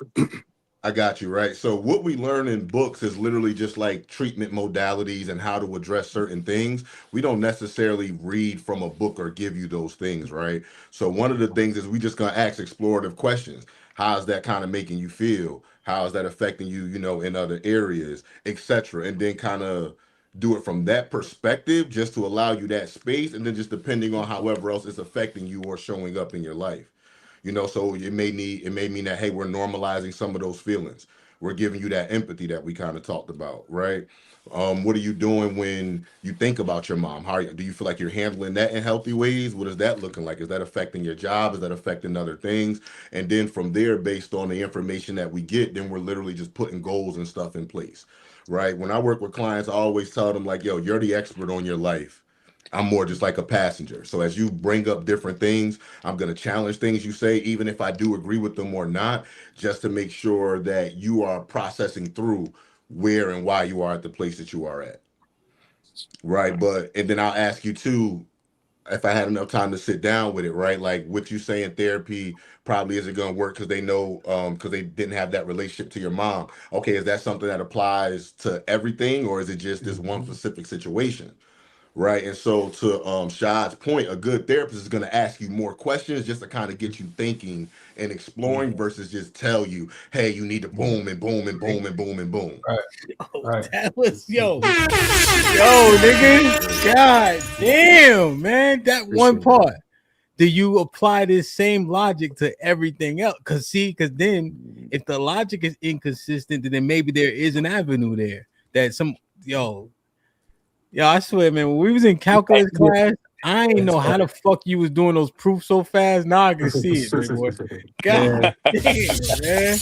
He literally just mirrored my session. Literally. Yeah, that's a He literally key. just mirrored it. How you do anything is how you do everything. So you putting this much scrutiny on everything else. That is that's interesting. That was my awakening, bro. Yeah, And like, just you know even what's a little bit crazy? simpler, even though it's not your mom, somebody else has definitely lost their mom. Somebody else has dealt with loss, right? So again, I don't think Sean, you're saying, hey, I can never love my mom like you do, right? Or understand my mom like you do, but at the same time, what's to say that somebody else doesn't have the same love and understanding of their mom that you have for yours, even though it's not yours? Yeah, I think you know what. That's a good question, and I appreciate what you and Mr. White said. I think thinking through it right now while y'all are talking, I think I'm just stubborn with it in that I want to hold it so closely to me because it's like maybe the grief or something is the thing I have to hold on to, and I don't want that in a weird way. Maybe I don't want that tainted or I don't want to share that with anybody. It sounds stupid even thinking about it, but I can't even wrap my brain around it any other way. Because I understand what both of y'all just said, and it makes perfect sense for sure. Yeah, I had to go through a shot when I lost That's my real, brother. Sean. Hold on, Ms. Williams. Let me just say no. That's real, Sean. See, that's the integrity part. Like, I'm stubborn about this thing, Yeah, so I just want to make sure that shit marinate because I know we all got a story that be like, I'm stubborn too. But fuck my story. We listening to yours. So I appreciate that shit. Go ahead, Ms. Williams. No, I was just saying I understand where he was coming from, because it's like you feel as though if you get the help, you might be letting them go. And I had to. That's an interesting point. Really battle with that, and even now, like the holidays get easier for me, but I still think about them every day. A lot of things get. I get what he was doing when he was raising us, so now I can share that and not hold on to so much of the hurt. So let me ask y'all a question right now. It could just be me, but I am feeling very soft in this moment. Yeah, damn near. It seems to be very moist here. But go too far, man. Look at Miss Fantastic. Hold on now. but it's also seems fruitful. Yeah. I just keep using the wrong words, don't I? But it just, I don't know. Like, is that like a thing that men got to get over, Mr. Fantastic? Like, yeah, that's what I'm saying, bro. I keep telling y'all, bro. For us, it's specifically when you was now. This is where I do agree, Hamp. The black male's experience for masculinity and the definition of manhood is completely, totally different than everybody else's. Right? It's never enough, and then at the same time, it's too much, and you don't care, but you have to care. And all these different things, you got to figure a way out. Ain't no quitting, nigga. You soft, nigga. Brush it off, nigga. Figure it out, right? That shit is counterproductive, bro. We're dehumanizing ourselves. We talked about this a long time ago, Hamp. The reason why we play a major part in black men being dehumanized because we don't hold ourselves as human. It's people saying crazy shit, and black men in the chat. Oh man, that shit soft, man. People hurt your feelings, just suck that shit up, nigga. No, bro, you're human, my nigga. Okay. Unless you go call up Elon and get that motherfucking chip installed in your brain, my nigga. All right, you are a human being like everybody else. And I think we've robbed ourselves of just that decency and standard. So now, shout out to y'all, everybody got to be a super nigga or you a pussy nigga. You feel me? And that's you can't live that way, man. You can't live. Hell, you say it too all the time. Oh, nigga, you broke ass nigga. Us specifically, niggas insults. Nigga, you got to beat the insults. All right? You can't be broke. You can't be gay. You know what I'm saying? Yeah. You can't be soft. You can't be weak. You got to be willing to fight. You got to be a motherfucking, you got to be a crash out if need be. Yeah, I'm telling you, bro, our whole shit on masculinity, bro, it's just, it's crazy, nigga. Like, for real, everybody, nigga got to be a miniature Hulk in some way, shape, form, or fashion. Nigga, you got to be willing. Hey, I know I can't whoop this nigga, but I'm gonna try. Hey, but let me say this, Miss Fantastic, it's changing, bro.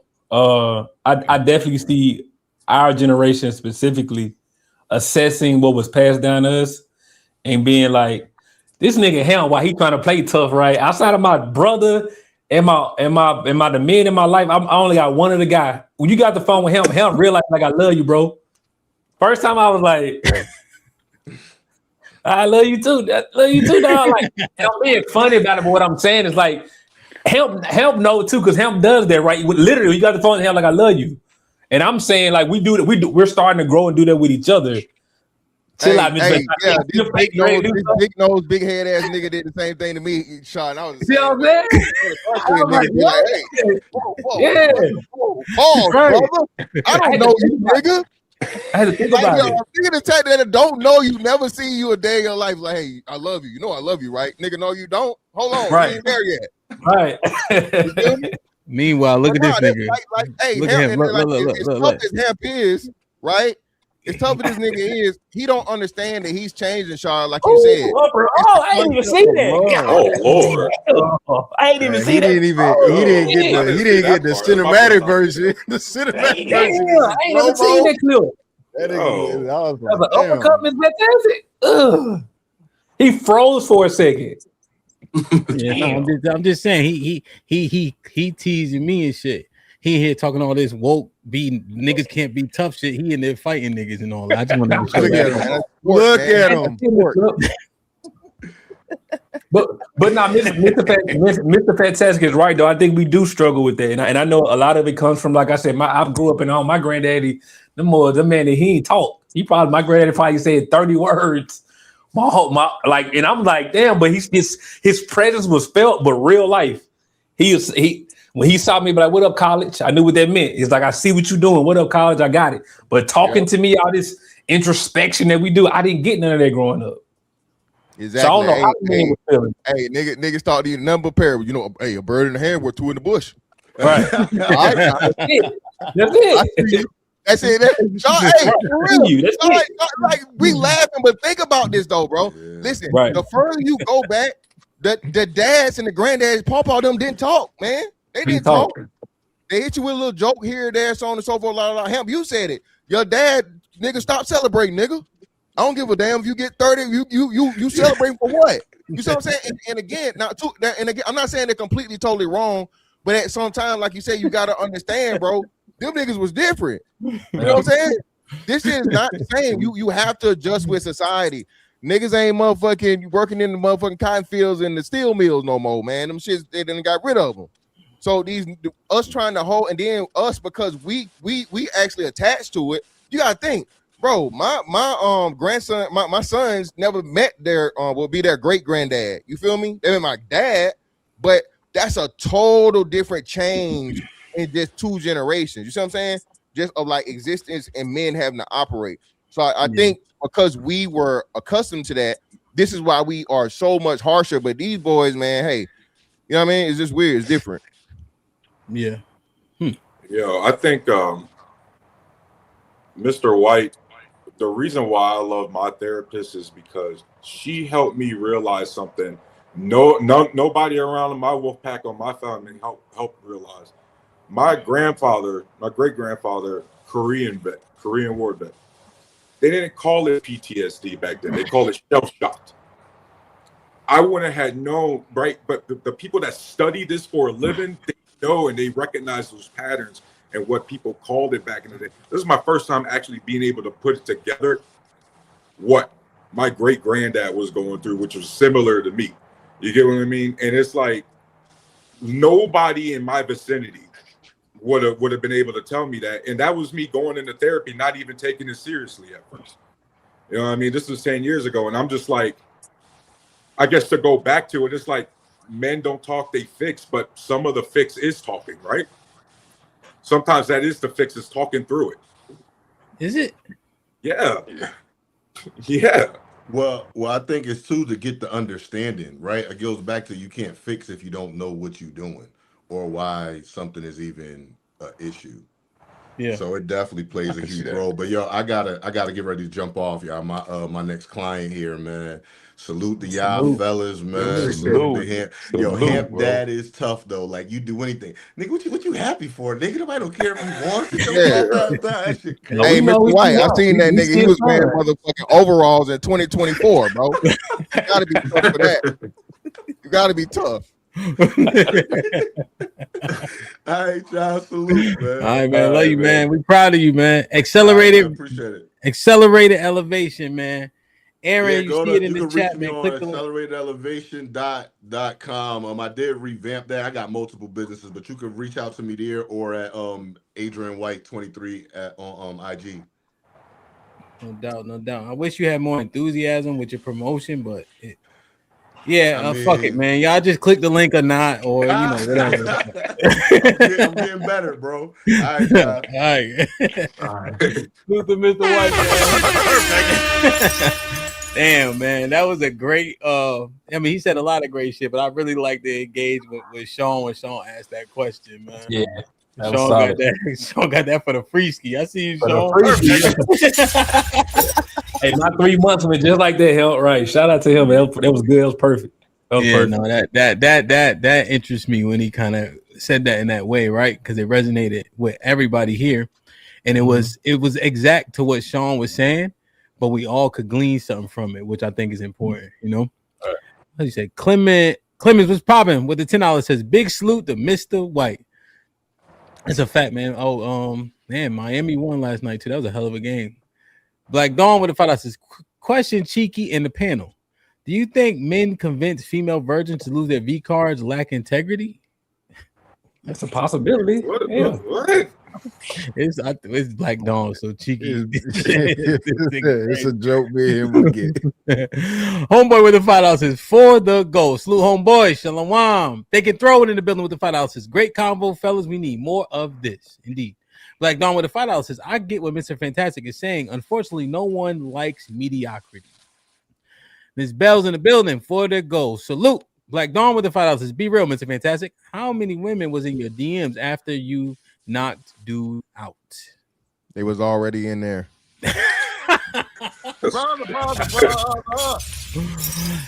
Ellen with the 50 ball. Perfect. Says you can't replace the responsibility of parents with therapy.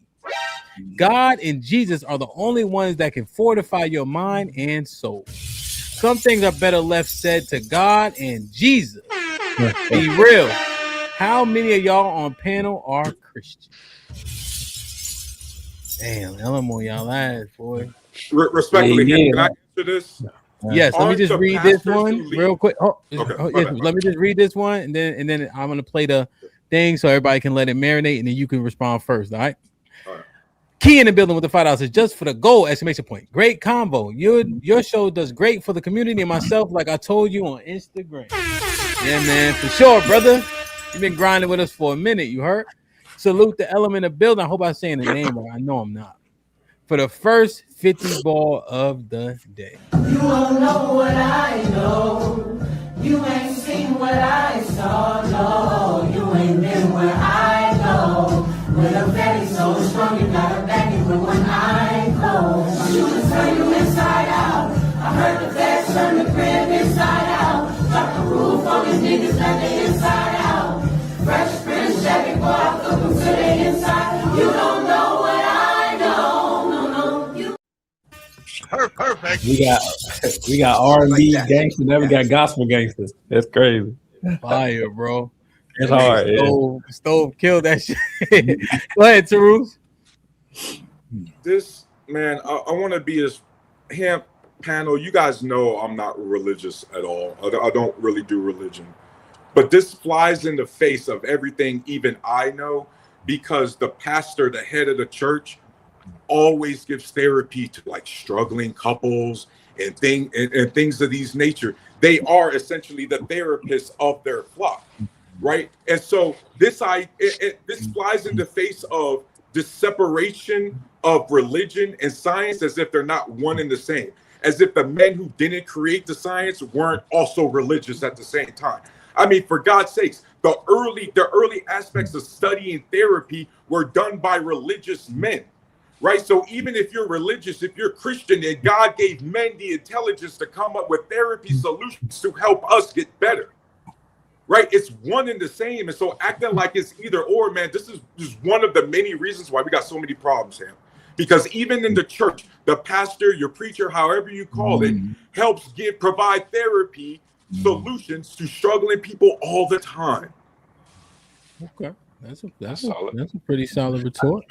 Yeah, I think with anything, right? You know, Mr. Payne. Go ahead, Sean. I understand real quick where he's coming from, but I think because it's like, you know, when someone's struggling, go to God, right? How does a person who never was trained on how to properly go to God go to God? And I see that so much, particularly being a man from the South, right? When you heal and go to God and talk about it. Okay, I'm gonna get on my knees. I'm gonna say a couple words. I heard somebody else say, pause, right? I'm gonna say a couple of words and hopefully everything, because I haven't been actually edified on how to build a strong relationship with God. And so I think we dismiss things so much to be like, go to God, which explains why so many of God's children are lost, because it was somebody in their life who didn't for a second say, let me further assess who I'm talking to before I get them the cliche coming of go to God, that they just go be more lost. Yeah, so I think you gotta be careful with that as a people. Yeah, Elam, you might have to rebut that with another super chat, man. I don't know. you got picking Elam ass in the chat already. That's why he had to throw that $50 up there. But I'm gonna go after Strada. Strada had something to say. Yeah. So, yo, man. First off, this has been a great conversation, man, with some dope brothers. I respect all your opinions. What made you put that shirt on today? It was hey, man, it's my Friday shirt, man. You know, cosplaying as a corporate man. Yeah, That's the type cosplay shirt, shit. hell. He Hey, cosplaying. man, don't If do a me that, corporate boy. man is a lumberjack, you're right. You see me, Yeah, boy. he Go ahead, Stunner. I rented this whole room to have this TNBR meeting with y'all. So I'm about to get off because I'm We're about to gonna get talk kicked about out that of the shirt room. when you leave. Go ahead. he took up a Don't do slide me and that. say, But again, man, I just want to say, man, I love y'all, man. This has been a dope conversation. My meeting time is over, so Hamp, I appreciate you letting me join the panel, bro. I'm Yeah, about to man. get back to it and tell some white folks what to do.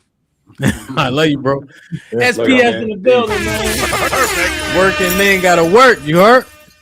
Go ahead, Mr. Fantastic. We'll get Mr. Payne in. Yeah, man. Shout out to Shad again. I think this is like the Southern connection, bro. Pray about it. Just pray about it and wait for the Lord, and the Lord gonna tell you. And again, like, well, damn, how I know when the Lord talking? They don't y'all say that God's time ain't our time?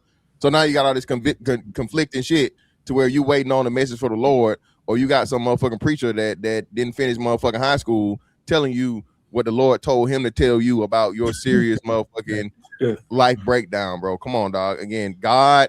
Again. A wise preacher told me this a long time ago. Take your ass to the doctor. Okay. God bless his hand and his mind to know how to operate on your body. Don't just wait for him. He ain't finna reach out the sky and touch you with your dumb ass. Okay. That's what he made the doctors and the psychiatrists and the psychologists for. Go find you a doctor. Okay. And say a prayer before and after you go in there. This is fantastic. One time my grandma, she a pastor, right? She hurt her shoulder, you heard? So my mom talking to her, she saying, yo, you need to go to the doctor, ma, you know? And my nana talking about, God gonna heal me. God gonna heal my mom say, watch this.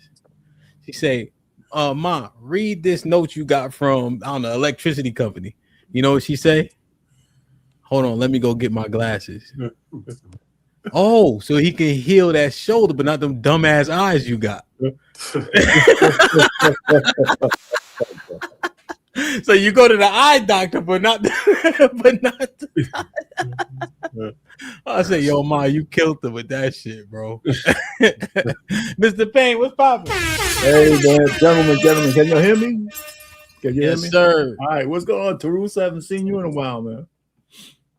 How you doing, man? Hey, man, thanks for letting me up. Hey, sir. you know, this is funny. This is a good subject. You know, when I was young, I went to a therapist. When Damn. my mother died when I was 8, and my father wouldn't let me cry at the funeral. How does that work? Hold Hold on, Ms. Van, you got to illustrate that for us. How does that work? Like you say, he say stop crying like that. Yeah, well, I was kind of a crybaby. I guess he had his last straw. He said, "This is the one place I ain't gonna let you cry at the funeral." Right, my mother's dead, and it must have drove me crazy because the rest of the people in my family said we need to throw this guy in some goddamn therapy. You know what I'm saying? So I was there for like I don't know. I was 8, maybe there for off and on for maybe a year. Yeah. And at one point, I saw the records. Now, I didn't read them all. I should go back and get them, but I'm afraid I might regress if I read them. I might regress if I read them. No, but I went to therapy.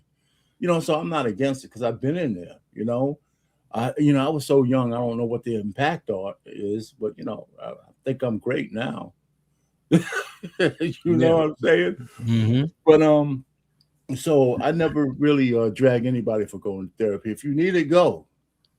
You know, as an adult, I've never been to therapy. I don't think I need it now. I'd rather just talk my shit out with people, you know, if I have to. But I can't say, you know, so that's where I'm at. So I don't have any negative thoughts about therapy because I've been through it. Mr. Payne, if you had to pick one of us to be a therapist, who would you pick?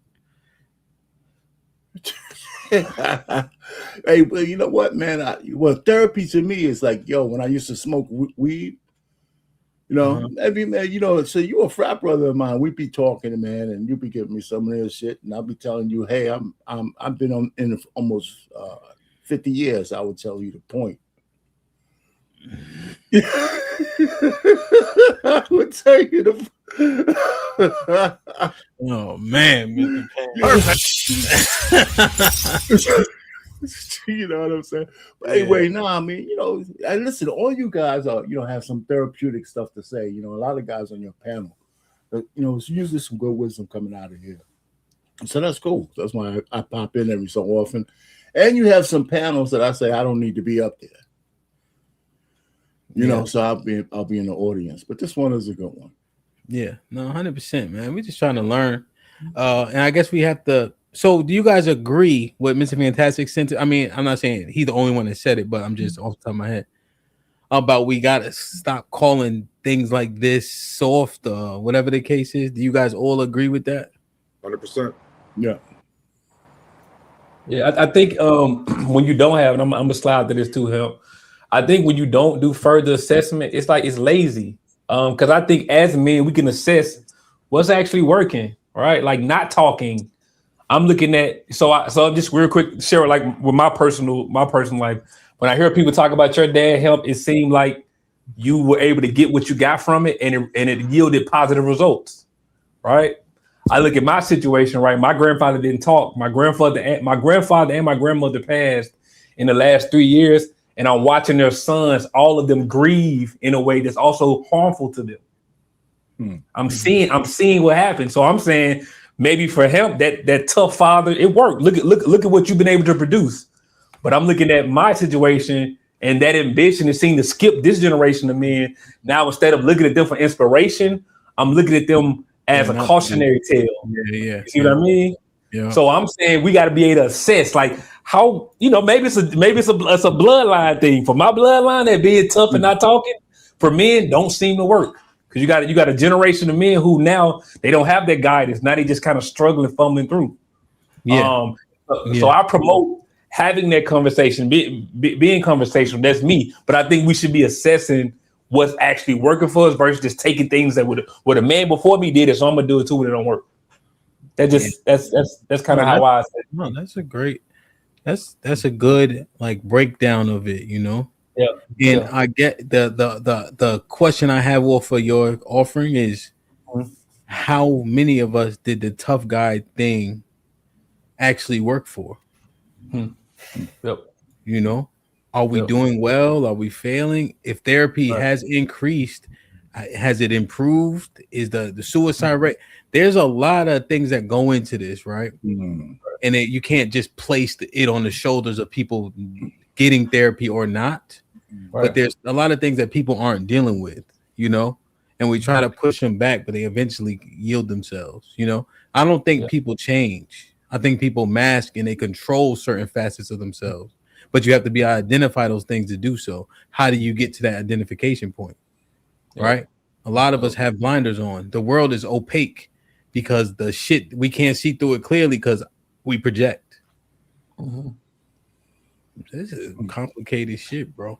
It is. I'll just leave with this, man. Like that wolf pack that I didn't have. Now I'm so thankful for me, y'all. Like I said, I don't believe nothing is like happenstance. I think I was seeking that additional brotherhood when I even though I was coming to check Miss Fantastic about stats. I think like the Most High had a larger goal for me, right? And so I think when I got here, right, no matter the scuffles and the back and forth, I know God sent me here for a reason, which is why I'm stuck with y'all. And I told you, like for life, bro, you showed me love off the strip, pulling up to my career, and I didn't even know you like that. You know what I mean? So I was like, man, this type of stuff I've learned, like, don't take people for granted. I told y'all I lost one of my best friends from suicide about 10 years ago. And every time I think sometimes like, man, what more could I have done? So I'm learning now in my present, when I have good men around me, don't take them dudes for granted, bro, because it ain't an unlimited supply of goodness around. So, man, take it. Love on them as much as you can, man. So I appreciate y'all, man. Get with the family, man. It's a beautiful thing happening here, for real. We're just born, man. Love you, man. Hey, man, we proud of you, man. We trying to grind, nigga. When you make it, we make it, nigga. That's how the game goes. You heard? Hey, that first draft done, I sent it to him. He ain't ready yet, but he gonna let me know how you feel about it. I gotta go back. So I know you're busy, man. First draft done, man. So we 2026 looking good, man. It's looking good. Yeah, for sure, man. Damn, man. Y'all take care, man. Hey, man. Well, tell them white people you gotta go work for. I said, what's up, man? I do. You know, I gotta go back and do that. Yup. Damn, man. So be nice. What we gonna do, man? What's up, kiddo? What we gonna do, man? I mean, you gonna start listening to the old niggas or fuck these old niggas, man? What you think? No, I love hearing the experiences of older people. I know you said here. I said listen, nigga. You know you did that on purpose. Oh yeah, I was listening, and no. No. Listen to me, because you got a tiny delay. You gonna start listening to the old niggas? And you say, man, fuck out of here, y'all old ass niggas. What you think, man? I'm gonna start. I am listening to the old niggas the same way I've always been listening to the old niggas. Okay. The same way. And I think what Mr. Payne said is super important, and that's something that I find value when I hear older men speak is the like their experience. And I'm an empathetic person, so I put myself in their experience. And if I grew up and my dad told me that, I would not be the same person I am today. Like a lot would have been wrong with that situation. A lot is wrong with that situation. And we also need to recognize that he shouldn't have gone through that situation. So it's not okay to do that going forward. Like if we're gonna look at it, you know what I'm saying? So I think that's super important. And look what Sean put when we talk about listening to the old heads. What you think? What's wrong with listening to the old heads? No. This is the next one he said. Oh, okay. All right. So I mean, yeah, I think that's super awesome what Mr. Payne said, and that was great. Perfect. That's what I gleaned from that was something really important. So that's it's interesting, right? Do you guys think that therapy, either for the youngins who we already call emo, right, Mr. Fantastic, we kind of view them as emo as compared to us? Is that fair? Not trying to be like salacious. No, definitely. The younger kids, again, man, like you said, they Well, I got another question. I got to follow up. I just want to make sure I didn't tag them, and I'm being like, you know what I mean, hyperbolic or extreme. Yeah, no, you're just accurate because of how we view them, and then they view us like we don't listen, or we come from a place where we would be kids were seen and not heard, right? With therapy, which one would help bridge the gap more quickly, in your opinion? Like if we went or if they went, like what do you think would? Because there's a little gap between the understandings and the respect. I think it would definitely be the younger to the older, because we even with us, right? We learned, damn, they was right. One of these days you gonna understand, like them stupid ass fucking parables, right? You gonna know what I'm talking about once you get grown, and then you come into that, that fucking moment where you're like, damn, mama was right. Shit, damn, dad was right.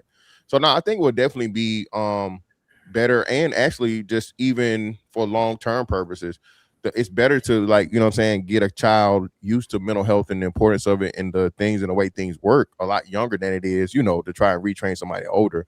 Do you know what, Hamp? Damn, ingenious, you asking the question. I think this is what happens because we're set in our ways. You say this all the time, and I agree with this, and I don't think a lot of people understand this. Bro, at 30, especially 35, you are who you are. You believe what you believe. Ain't nobody gonna change that shit. You can, placate, or you can, suppress shit for the sake of the people that you care about and people you're trying to be cool with. But for the most part, your mind is made up. So if you get the kids into mental health and the understanding and just a good baseline, healthy, of course, not some, what I'm saying, that will help a whole lot better, because now they understand how things are supposed to be, had a fundamental understanding of human behavior and all those sort of things. I see the bridge. It like be wasted on us a little bit, like just me just being like, okay, you gonna have way more niggas fighting against it. Like, this soft ass shit, nigga. I'm good.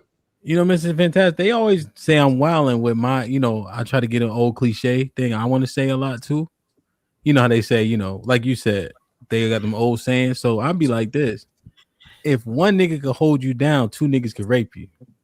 And that's quite profound and accurate, brother. Again, that's what I'm saying. I think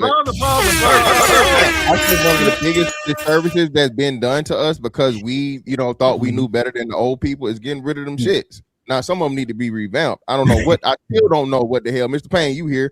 We need your divine wisdom, brother. What the hell does one bird in the hand worth two in the bush? What does that mean?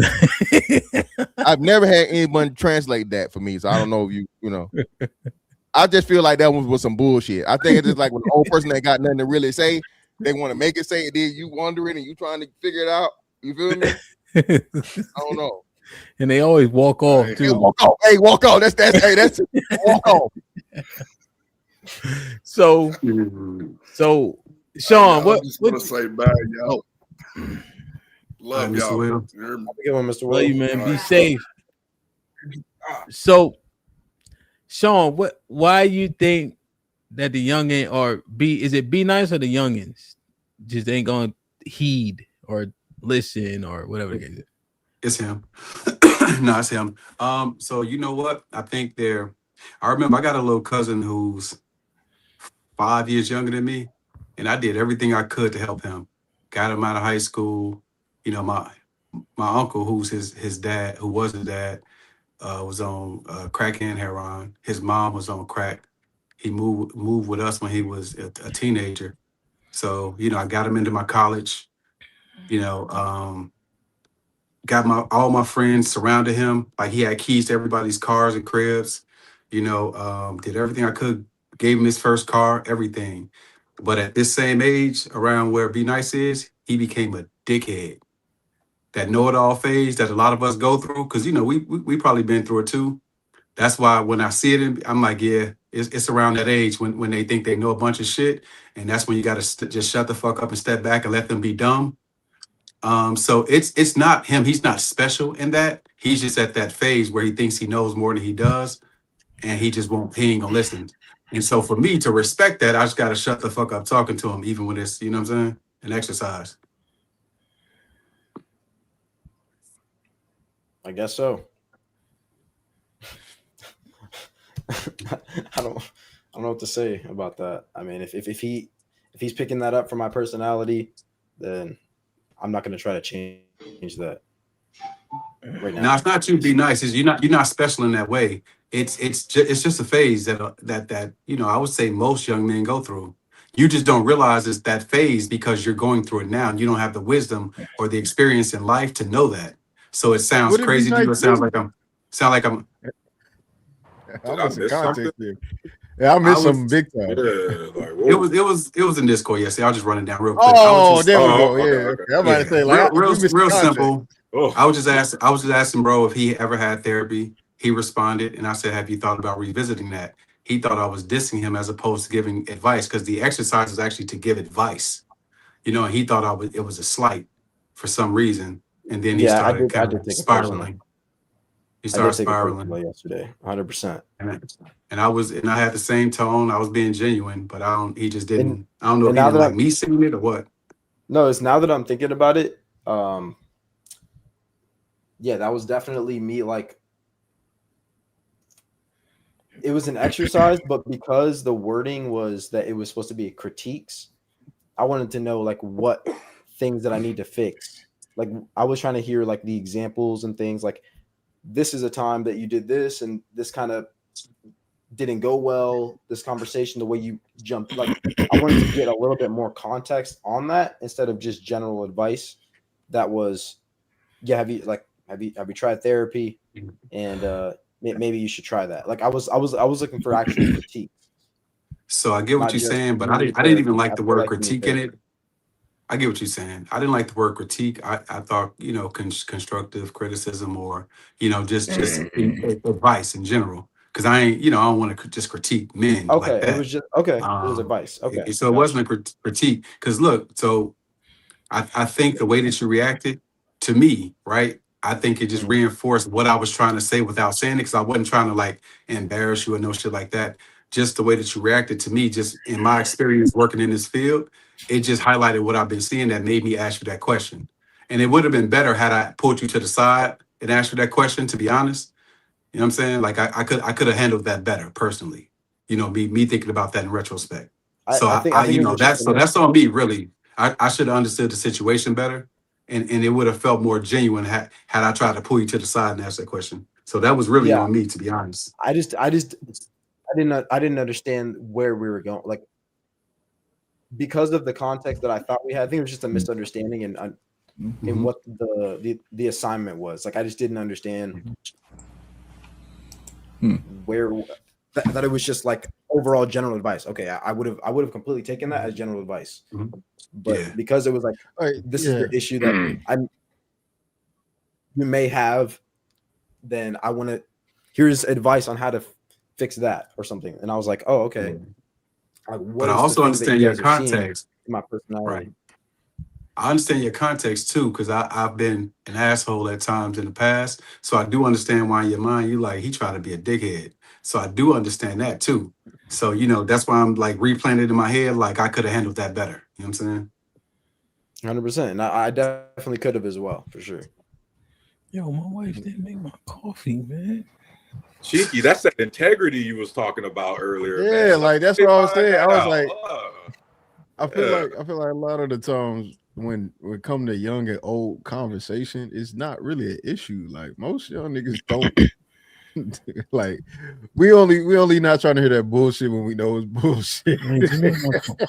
Coffee.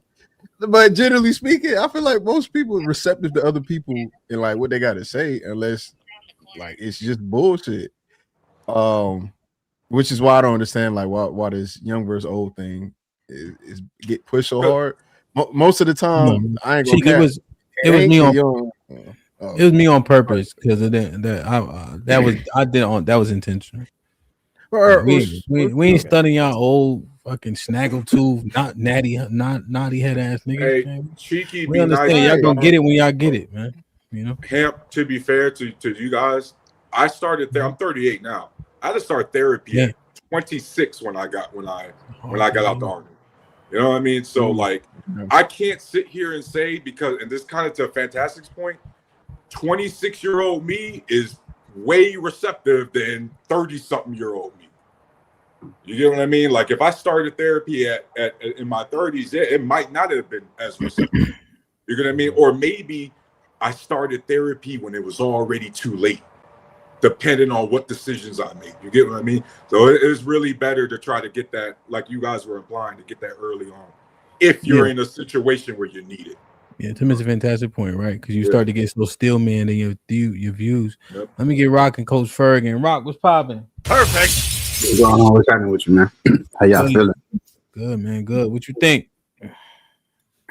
I was always, I mean, I think y'all having a real productive conversation, especially on my end as far as like changing perspective. Because my perspective has always been, and I ain't never had a legitimate reason to do or go to therapy, but just through the conversation and listening to it, I always question the utility of it. Not necessarily that it was soft or that it was feminine for masculine people, but that the effectiveness and the utility just wasn't there, because I always thought that like people were, what they're really searching for is a genuine human connection, and through that, they seek therapy.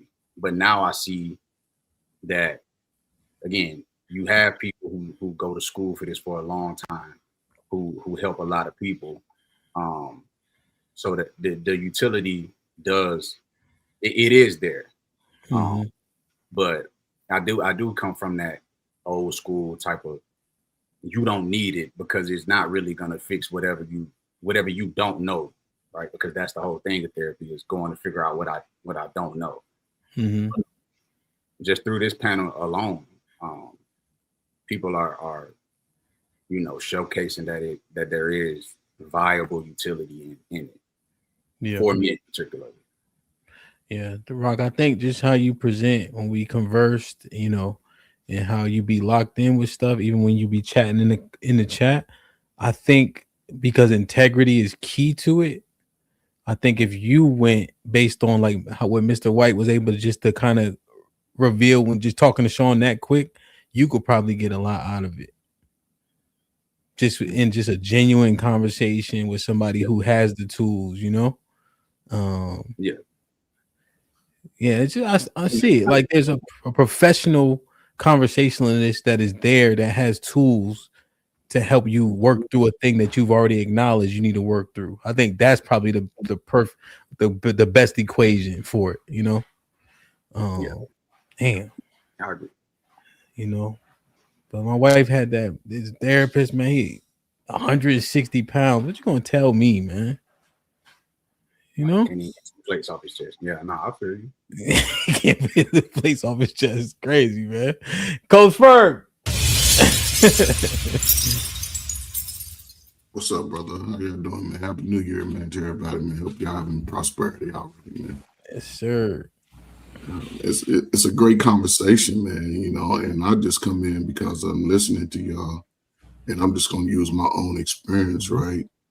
one of the greatest forms of therapy that I learned for younger men and younger, I would say teenagers, is group therapy initially, because a lot of men have similar experiences, but they don't express it. And then once they can get to a place where they can all, I guess, express what their experiences are, we realize we have similarities and we can build from that. I've seen groups of young men, and shout out to Morganport, to Orr High School, Sean, you know about this, where I had 3 summers in a row where I was counseling 60 men in 2 sessions a day, from 11 to 1 and from 3 to 5. I had 60 men, 18 to 24, all had felonies. And the thing about it, of course, pride is always initially there, especially when you're dealing with men. Men are not basically going to just come out and be vulnerable about their experiences. But what that group therapy allowed was for men to actually express their experiences. And then, I don't know, brother BMT, however, his experience may be similar to mine. Now I can relate to his experience and possibly give him a solution based off what I may have experienced and a way I have, probably came up with an experience. And I found that that if we meet each other in August, by December, we are starting to have a better outcomes of what we're trying to do, what our situations are. And again, from my experience, having those conversations, but having a understanding of some of the basics, because most like little mentorships, most of them focus on integrity, most focus on accountability, and people underestimate the positive anger expressions of it, because everybody gets angry, but how do you release that anger? A lot of people don't tap into a vision. What are your goals for this? While you're here in this time, what are your goals? What are you looking to accomplish? Are you looking for solutions to your problem? Are you looking to just have a listening ear to your problems? And I think from my experience and the way I always approach it is, I say, let's get the garbage out. Let's get it out. And once we get the garbage out, now let's focus on the solution, because from this day forward, you have to be willing to move totally opposite of what you experience. What you mean? Meaning that you've already been through the BS. You've already had that experience, right? But you never expressed it. You never talked about how you felt in it. You never talked about. Well, why opposite though? Say it again. You said move opposite of your experience. Why? Yes, because once we just have the discussion, say we 5 weeks into the discussions, right? And we're talking about what you already experienced. Now we still have to be moving towards being our best self. So from the time we know what the issues are, what are we going to do? What steps can we? And listen, it's not something that can happen within 30 days. It may take 6-8 months for you to say, oh, I get it now. Just because this happened to me doesn't mean I have to be this way. So I have to just continue to work on being in a positive headspace. We talked about it several times, connecting to people who are in those spaces that you want to be, or who are in those mind spaces that can give you positive reinforcement. A lot of young men don't get that positive reinforcement from the man who's by default should be giving you that, and that is your father. Okay, I understand. I want to piggyback real quick on my bad. No, go ahead. I just want to read these real quick. Okay, you got it, bro. Yeah, real quick. Nas with the 10 ounces. If you don't submit to quote unquote anything, then what will you submit to? Introspection helps with discovering unexamined servitude and evokes what that is. I think that's what prayer is really for. Indeed. Black Dawn with the $5 says, be nice. This is the second time you up in some disco. Nah, be nice, be chilling. It was I missed this one, but it wasn't really shit. Melly Melvin, a member for 20 months. All these bald heads. LOL. Aaron with the $2. Each one of y'all mean more to people than you think. Indeed. Daily with the $5 says for the goal. Shit like that. Shit like that. Shit like that. Shit like that. To the Daily in the building, remember for 16. Perfect. Says even the greats went to sports therapists. Even lesser who had the yips went. Even if you are a Christian, therapy can help magnify, declare, and clarify God's word if you are being truthful in sharing. Yo, one of the things that you do see is a lot of the athletes, when they have a dire injury like an ACL, they send them to sports therapists because oftentimes what's holding them back is the mental block that they have, right? Even though it's fully healed, they're afraid to put weight on it, afraid to run on it, et cetera, et cetera. So a lot of people do get subject to that as part of the healing process. So that is actually interesting. I don't know how you say. Sear Tice with the 20 ball. Perfect. Says anything promoted by the mainstream, you must question it. Therapy has its place, but normal life struggles, stresses are often over pathologized because of it. Salute to the channel, Hamp, panel, and my dog, fantastic. Okay.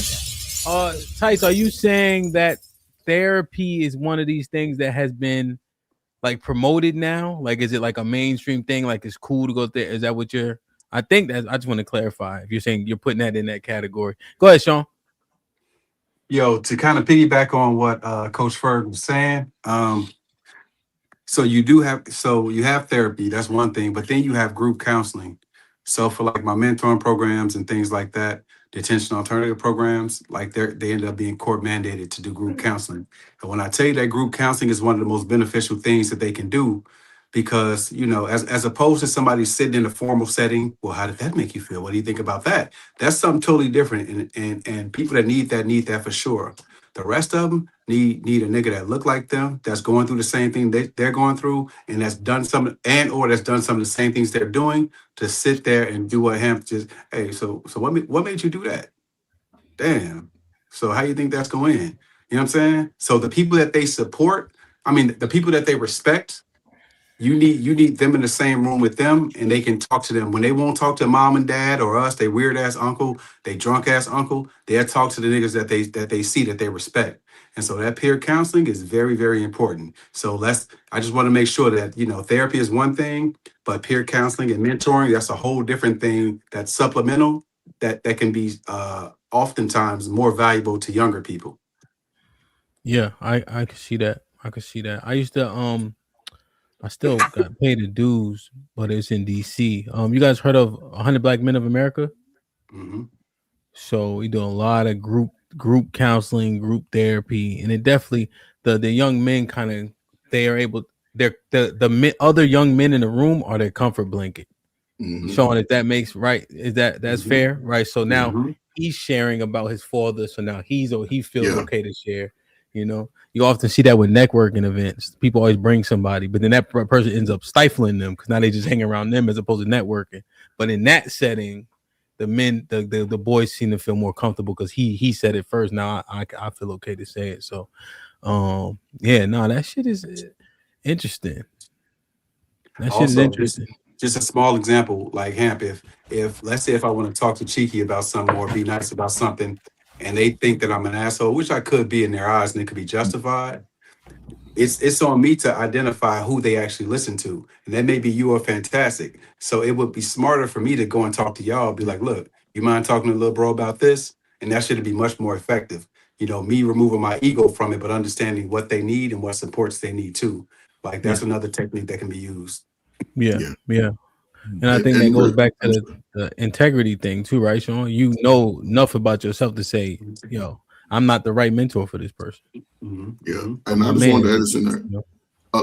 One thing I learned early is that I have to meet them where they are. A lot of people are coming in already broken, and it's not for me to harp on the brokenness, right? Because they're going to tell you what the problems are. That's what most people do. They're going to say what the problems are. But then it's important to, I'm going to listen to it, I'm going to empathize with it, but then you want to move out of this broken space. So there are going to be certain steps that you must take. And it's not, like I said, it's not going to happen. First thing I used to tell people, it's not going to happen overnight. You've been eating garbage for 16 years. So now it's going to take a little time for you to really, truly understand that, one, you are already valuable because you made it through the worst of it. So you're able to get here. So it's really important, again, to just reinforce it. And the last thing I'll shout out, when you're in school settings, the last thing you want to bring up early, especially to the young broken men and women, is religion. Keep that out of it. Absolutely. Until they, you can incorporate it once they get to a comfortable space of like, yes, I can overcome. And then you can refer back to the word and say, see, this is where it comes from. It's already in you. So. Yeah, absolutely. The other thing you don't want to bring up to young people is you're going to end up dead or in jail. We tuning you because we were young ones. We know when you outside, you outside. I don't give a fuck. I already made that calculation. I'm making that shit every day, and I don't care, obviously, right? Because I'm out here breaking the law, and you know what I'm saying, doing shit I shouldn't be doing. I don't care.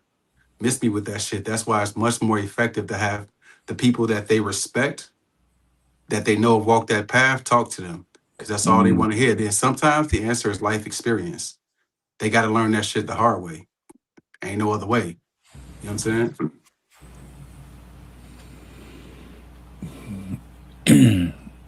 And the one thing about the religious talk, it's always good to have like a corollary that in the secular world to the religious talk. What's the golden rule? Do unto others, that kind of stuff. Because if you look at if you're really good in the Bible, there's always a corollary just to people who are not religious at all. Some of that stuff is it translates. So like the Ten Commandments doesn't have to be biblical, right? It's not good to kill people, right? So when you talk to people, if you're religious, you got to put it into terms that they can understand, and you can get your point across. I think that's what Coach Ferg was saying, right? Because like when we think about church and specifically Christianity, again, you guys know I'm not religious, but a big proponent of church is community, being together, like, and that's one of the big things. Like your therapist will tell you, it's not just going to therapy, but we don't want you being by yourself all the time, right? We need you trying to have a functioning relationship. You got to have a trusted friend, your girlfriend, your wife. You got to be able to talk to somebody. You can't just go to therapy and then just be sitting in your enclosed box all day, because it's not going to work. You know what I mean? Like for example, that's what Coach Ferg was saying, and Pan, that's what you're alluding to. Like sometimes they do try to get us, just specifically, some of us vets together in a group. You know what I mean? Yeah, some of us are in different levels of our treatment. Me now only got to go once every 2 weeks. Some people still got to go once a week. You get what I mean? But it's the fact that we at least got not shared trauma, but a shared understanding of what we're going through so much. You know what I mean? And so I think that's the big thing, is we have to emphasize that you have to do all of this at the same time. One's not more important than the other. Like therapy is not more important than meds. The meds ain't more important than therapy, and the therapy ain't more important than the community.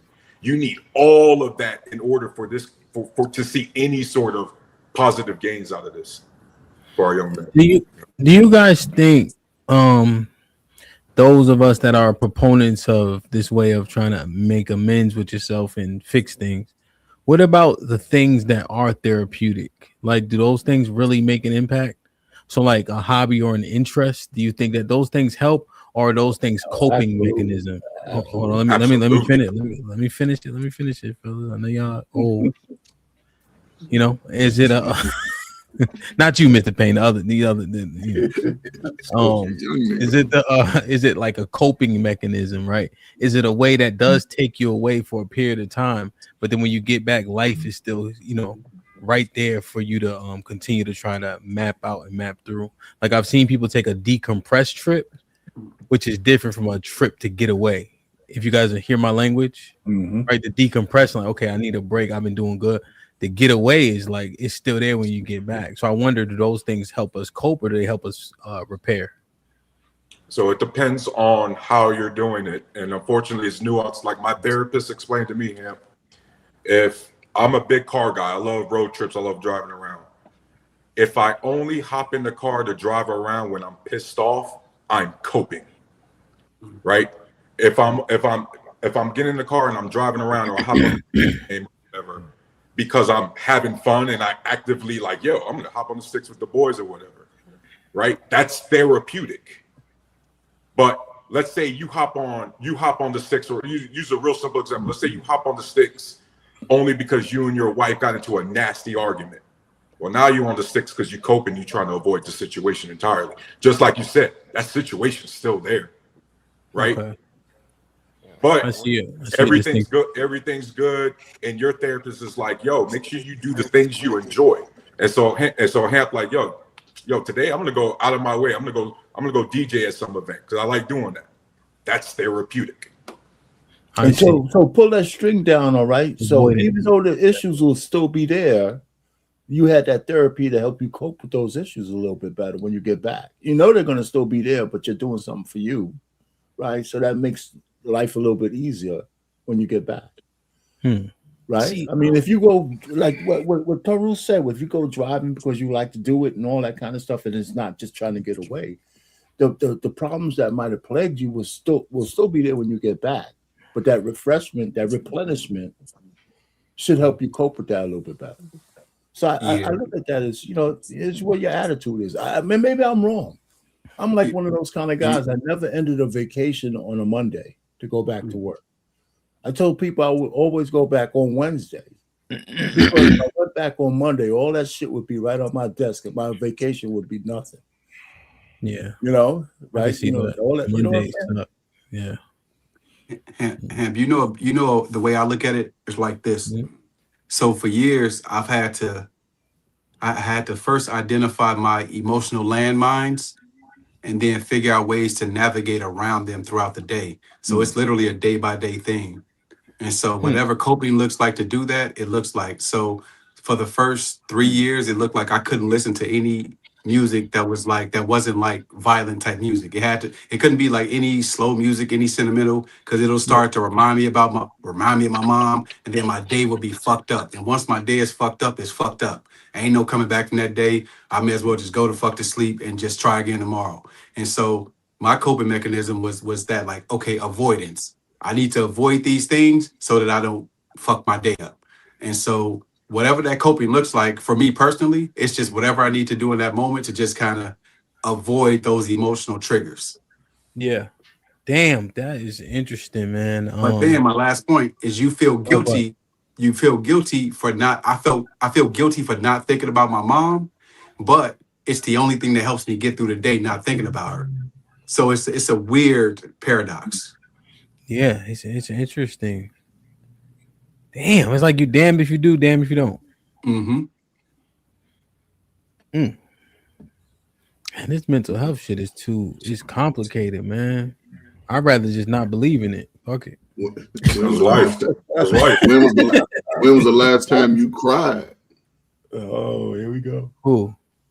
Anybody on this panel? When was the last time you actually cried over an incident of, a loss of a loved one, something traumatic to you? Other than a love of a lost one. Yeah, because that's a form of therapy also, right? Because you get that grief out. Sometimes you have to just get it out. I used to tell my students, get it out, and they'll cry. I give them a little tissue, and then I'll let them know, like, okay, once you get this out, tomorrow the work starts. We start the work. And that's the thing. I could give them assignments. We're going to meet next Monday. So here's an assignment for you. And I used to always tap into their talents that they have. I meet a lot of students.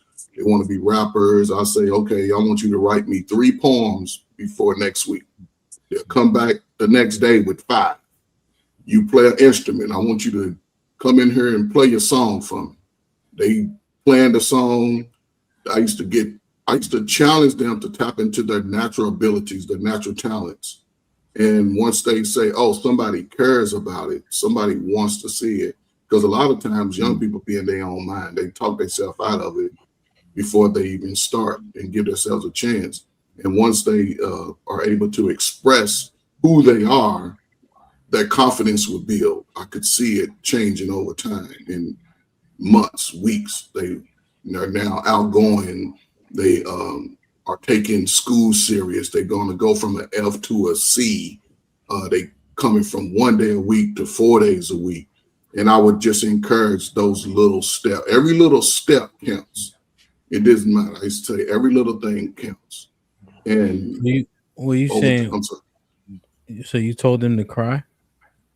I say that they have to. Yeah. If they sat down, I would say, hey, you because you want to be able to get that energy out of you.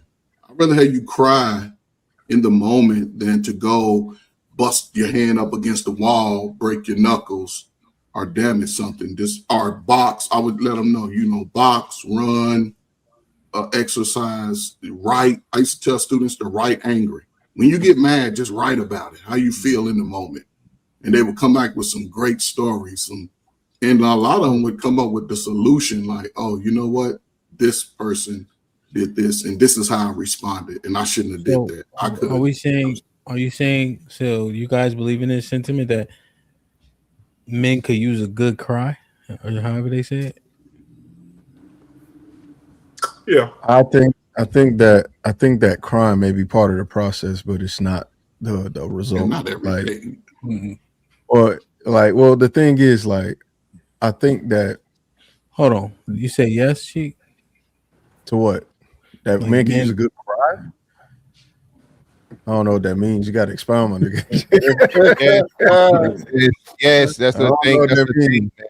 So yeah, so it's crying is like an actual release, emotionally, be it anger. Because nigga, I was just somebody yesterday. Niggas don't cry from being mad because you couldn't do what you That's wanted. my point. But see, so that's what I mean. Like, if he expound and be like, yeah, so physical reaction. You smell something? Definitely smell. That's a physical reaction to starting an emotional process or whatever. So if you got a lot of pent up issues and problems, that's a good way of fucking doing it. Some niggas hit the heavy bag and they sweating and shit, they crying their ass off. You can't tell because they whatever, or they going somewhere by themselves and they cry. So yeah, man, again, you got to get over this shit to where crying is anything other than just starting the process of whatever. we in agreement, but the way he said it was very facetious. It's Hamp. Hamp say niggas can't cry unless they dying. But that's why Hamp say you can't even cry from dying. You only get to cry. But what you got to learn how to do is pin them on it. Like, stop letting this nigga bully y'all, man. I'm not. No. What you mean by that? Hey, anybody who's a praying man is crying. Anybody? Hey, you know who cried the most? Hold on, Mr. Payne. You know who cried the most? Football niggas when they win some shit. You're right. You can't cry over winning, nigga. That's funny as hell. Oh man. I get there's a level of emotion we check as men, but I think one of the real disservice we do to each other is tell each other not to cry when somebody dies. Like, bro, that's real grief. Like somebody close to you, like bottling that in, you're only doing yourself and people around you a disservice. No doubt. You know what I mean? There's you know what I mean? Like telling men not to cry when somebody close to them passes, bro. That's rough. Yeah, I never told nobody for not that. But a good cry Cheeky is right. Like, I don't like that. Like, we in a circle and we just crying and shit. Who doing that?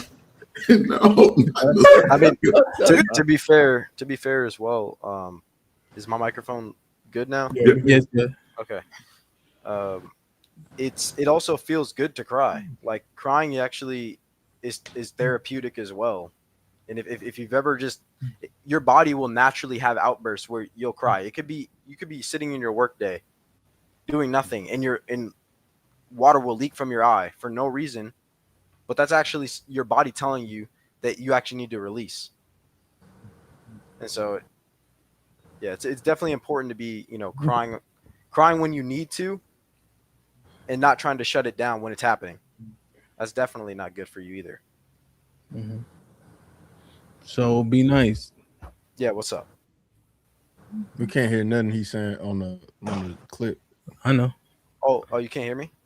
No, we can hear you. We can hear the clip. Bro, this scene, man. Oh my god. Oh. You saying my eyes water? I'm crying technically. Yeah. Your body is its own clock. It's not something. Your body is your body, but you don't control it. So it's gonna have reactions. It's gonna react to things that not even you, as your personality, would react that way. All right. Well, be nice. Okay, let's say we meet in the middle. This the only cry I'm gonna accept. Okay.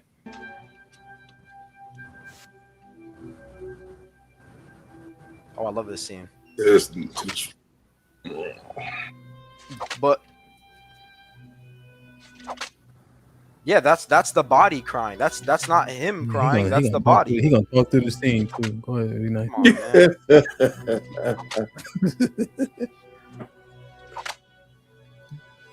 Man, I haven't seen this in a long time. Dang.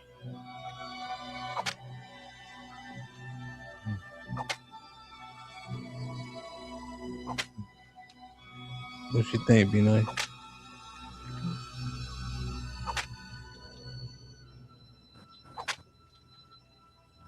Damn, man. Damn, that's an acting motherfucker right there. God damn. White goated, man. That's an important scene. The physical pain. Yeah, he's not even. It's like his body.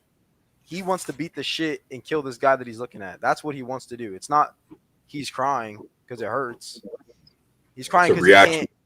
Yeah, his body is reacting that way. His mind is doing something completely different.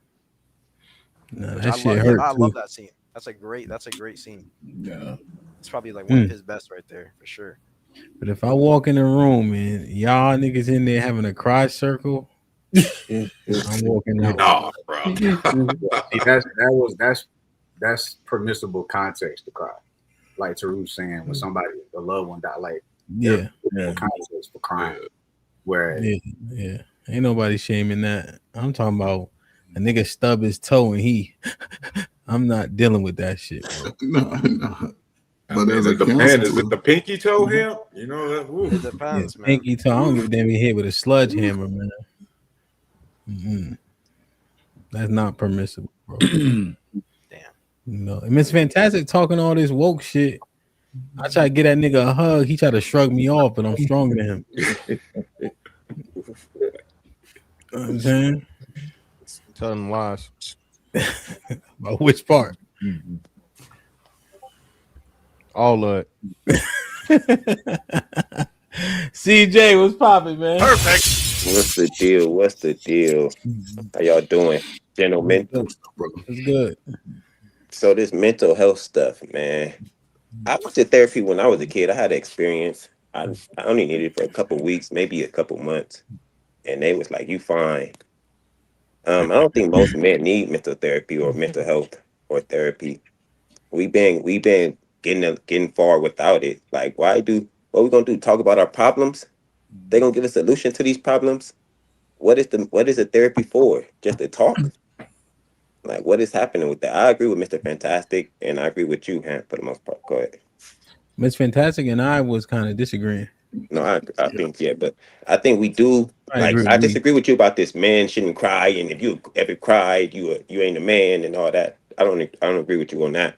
But I think a lot of this mental health stuff is like, I won't say made up, but it's just an excuse to not do the job. Like all this.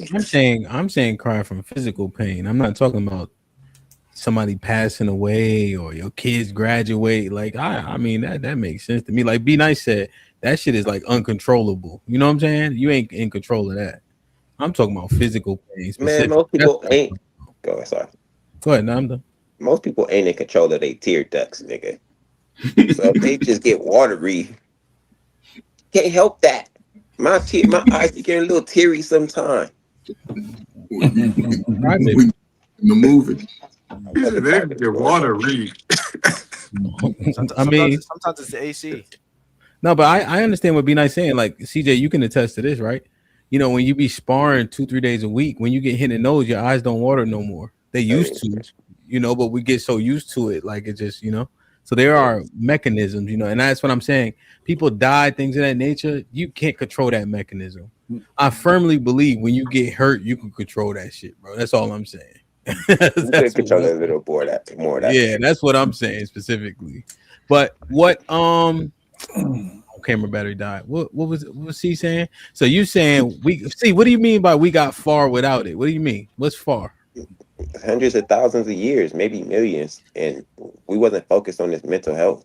Like, oh, the mental health is so important. Go ahead, Cheeky. You look befuddled. He look confounded. Confounded. I'm saying, like, if you look at the origins of therapy, it started hundreds of thousands of years ago. So it's did it? Yeah, fam, look it up. Like this why Google be killer. Like this should be wow. I'm gonna Google it, Cheeky. Yeah, bro, go look it up. Look at the I'm sure origins most of men therapy. wasn't going to therapy at those times. If you just talking about like if you just saying talk to a friend or a father or something like that, then I agree with that 100%.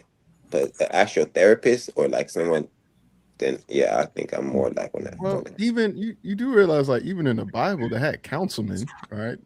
I understand And that. it was meant for like common disputes. You know, they had legal disputes. They had also interpersonal disputes in the Bible. Like, if you read the Old this is why y'all got to read the front and the back of the book. I'm gonna go on a whole nother rant. Real quick, Cheeky, real quick. Oh, you good. To handle disputes, don't we have like is judges a sort of counselor or a Well, therapist? if you heard me, I said legal and interpersonal. Like, there were women, husband and wives had disputes, right? Like, those things still existed. The therapy has existed for a long time because it's really just consoling, right? It's counseling. Yeah.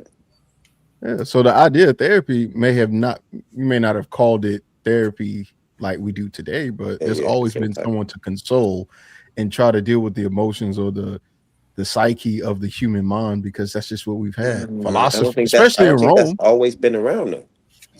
Well, even in Rome, like philosophers, these people thought about, and again, I hate giving like white people the only idea that they're the only people that came up with philosophy, but in Rome, it's recorded that a lot of philosophers dealt with the interpersonal, the sola fide, like these Latin words to deal with the soul, the mind, the spirit.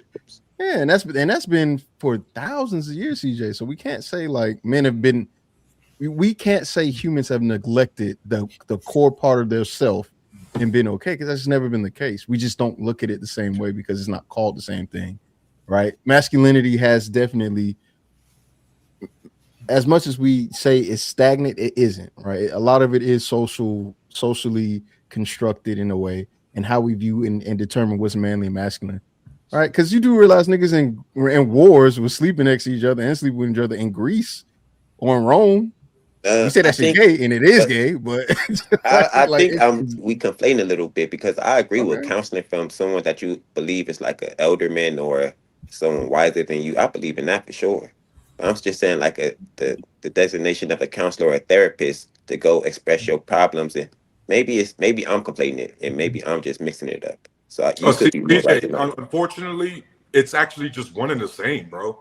Yeah. Like that's the thing. It is literally one and the same. Like, again, like Chiqui's trying to say, not to be Eurocentric, but you know, even the king had their priests as not just political advisors, but personal advisors. Like, yo, am I doing this the right way?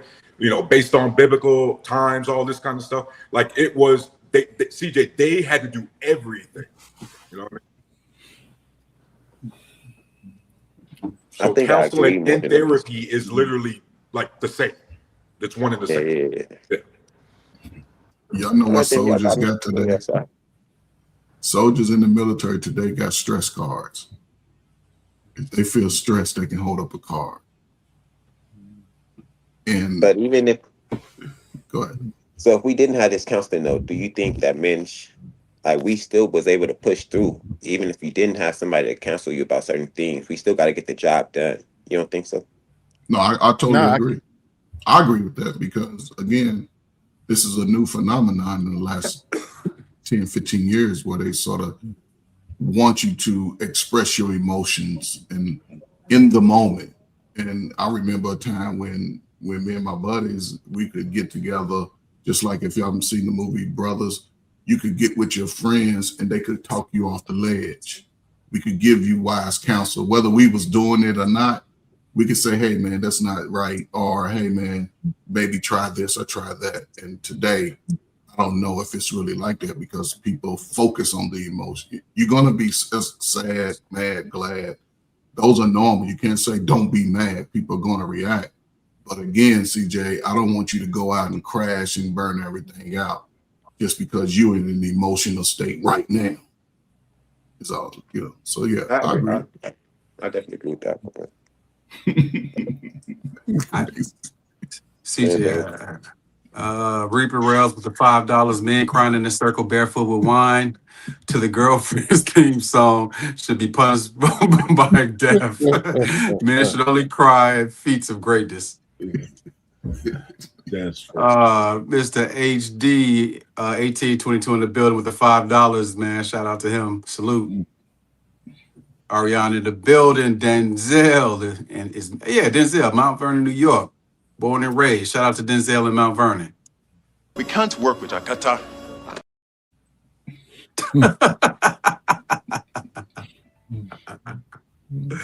Oh shit.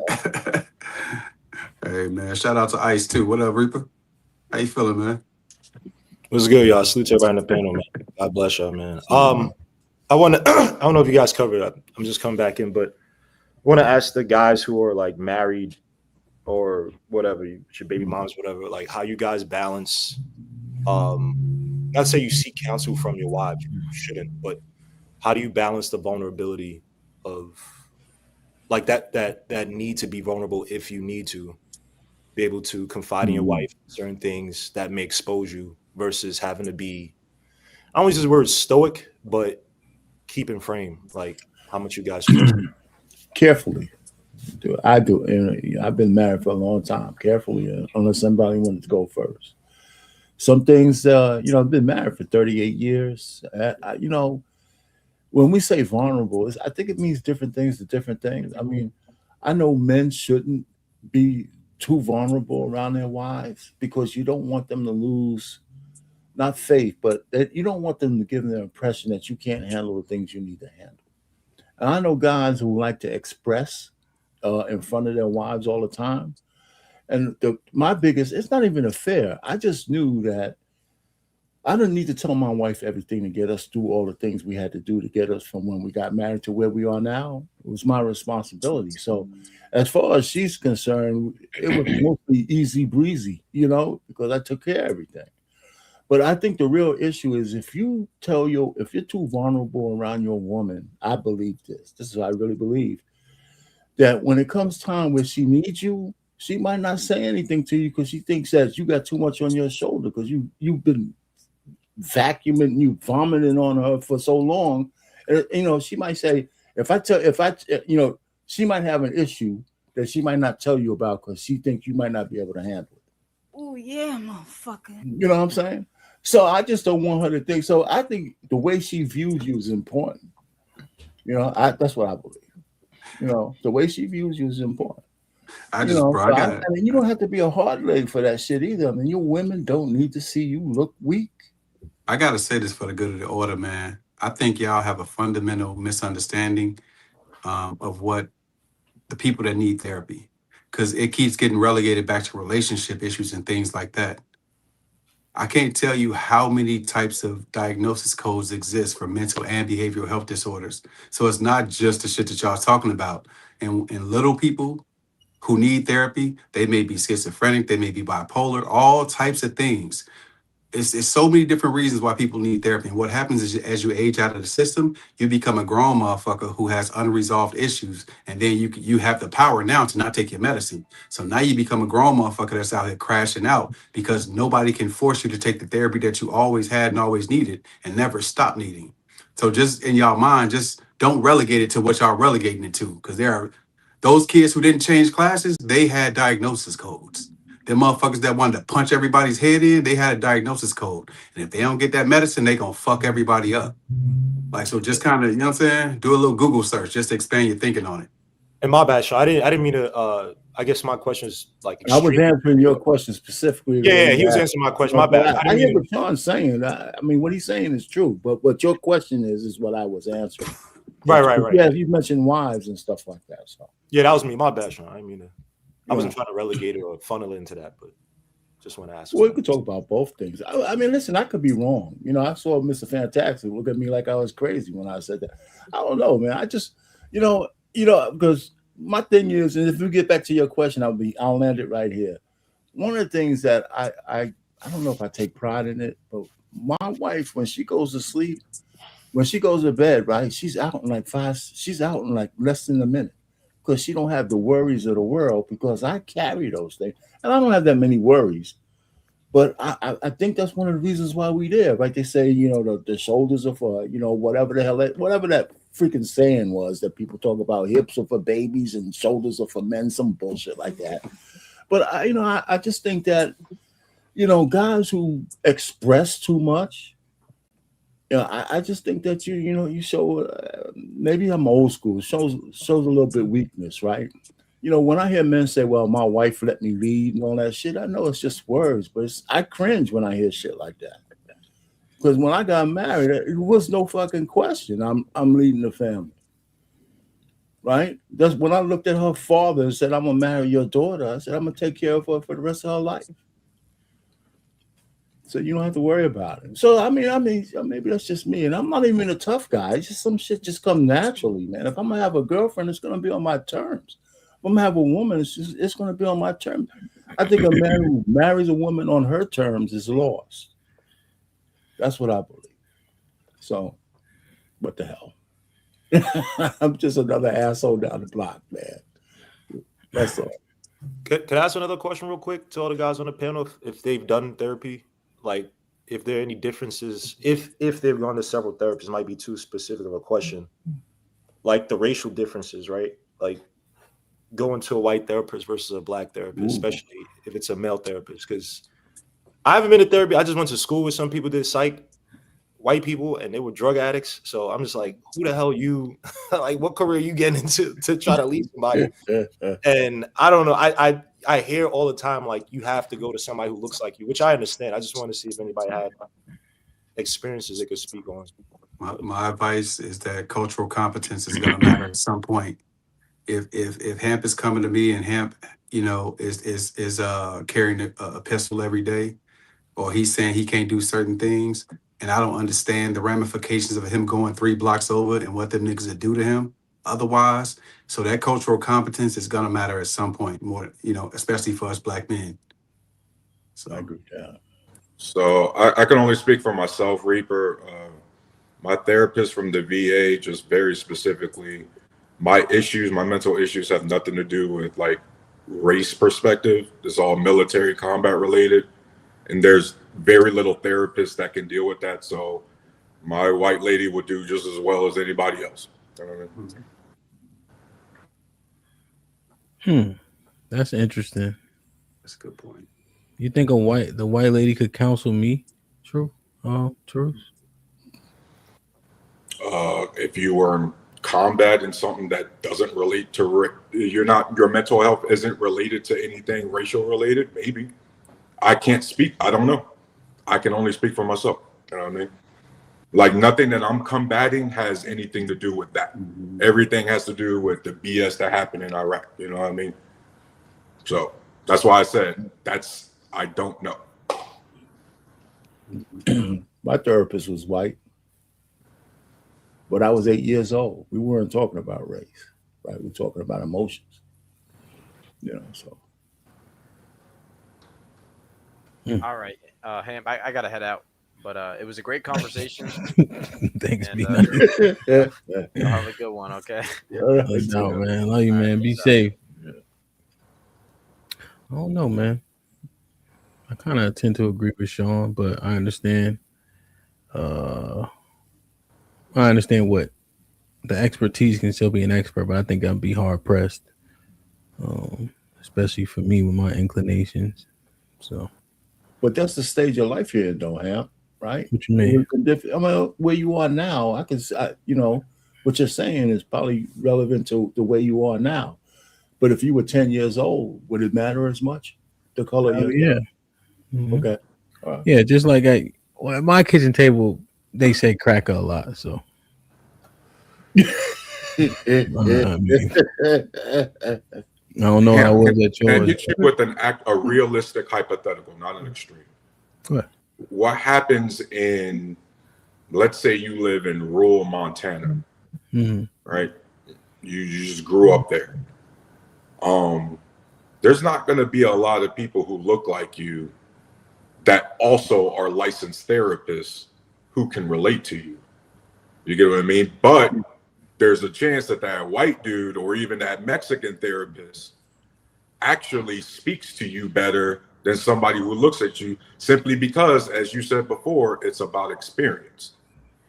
So then, like, would you be okay with that therapist, that expert then? Or would you still seek out the one that looks like you? The key about therapy is the integrity factor, right? And so, if I don't feel or think or have ever been identified with those people, it's just going to be hard pressed for it to be successful for me, because my presupposition matters so much for the therapy to be successful or not. If that makes sense. So that does make sense. But my next question is, have you ever used the phrase all skin folk and kinfolk? No. But I do, but I haven't used the phrase, but You believe it? that is true. So you believe we all think the same based on skin tone? No, I'm and saying complexion? all skin folk aren't kinfolk. I just never used the Okay. phrase before. So then, based on experience, that They're not the white same guy- people as me. You see? Right. Based on that experience, that white guy therapist in Montana relates way more to you than No, not a black the therapist. goddamn devil. No. Now Okay. you may get a Mexican guy or a Okay, Latino a guy, Mexican, of some sort. or would you be okay Yeah. with an Indian or like a Bangladesh?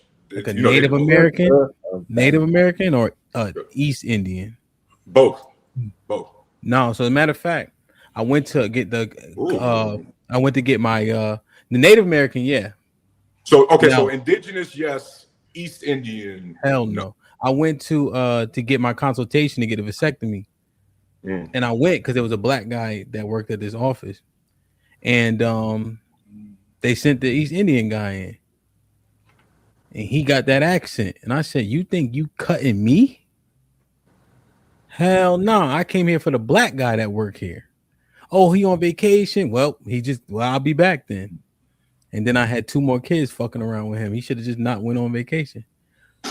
But East Indian man ain't cutting me. No, hell no. I gotta weed through your accent. No, fuck that. No.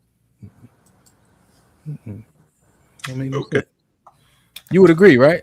He got a Novocaine my shit, then sliced. Nah, hell no. And I can't understand you. Fuck that. No way.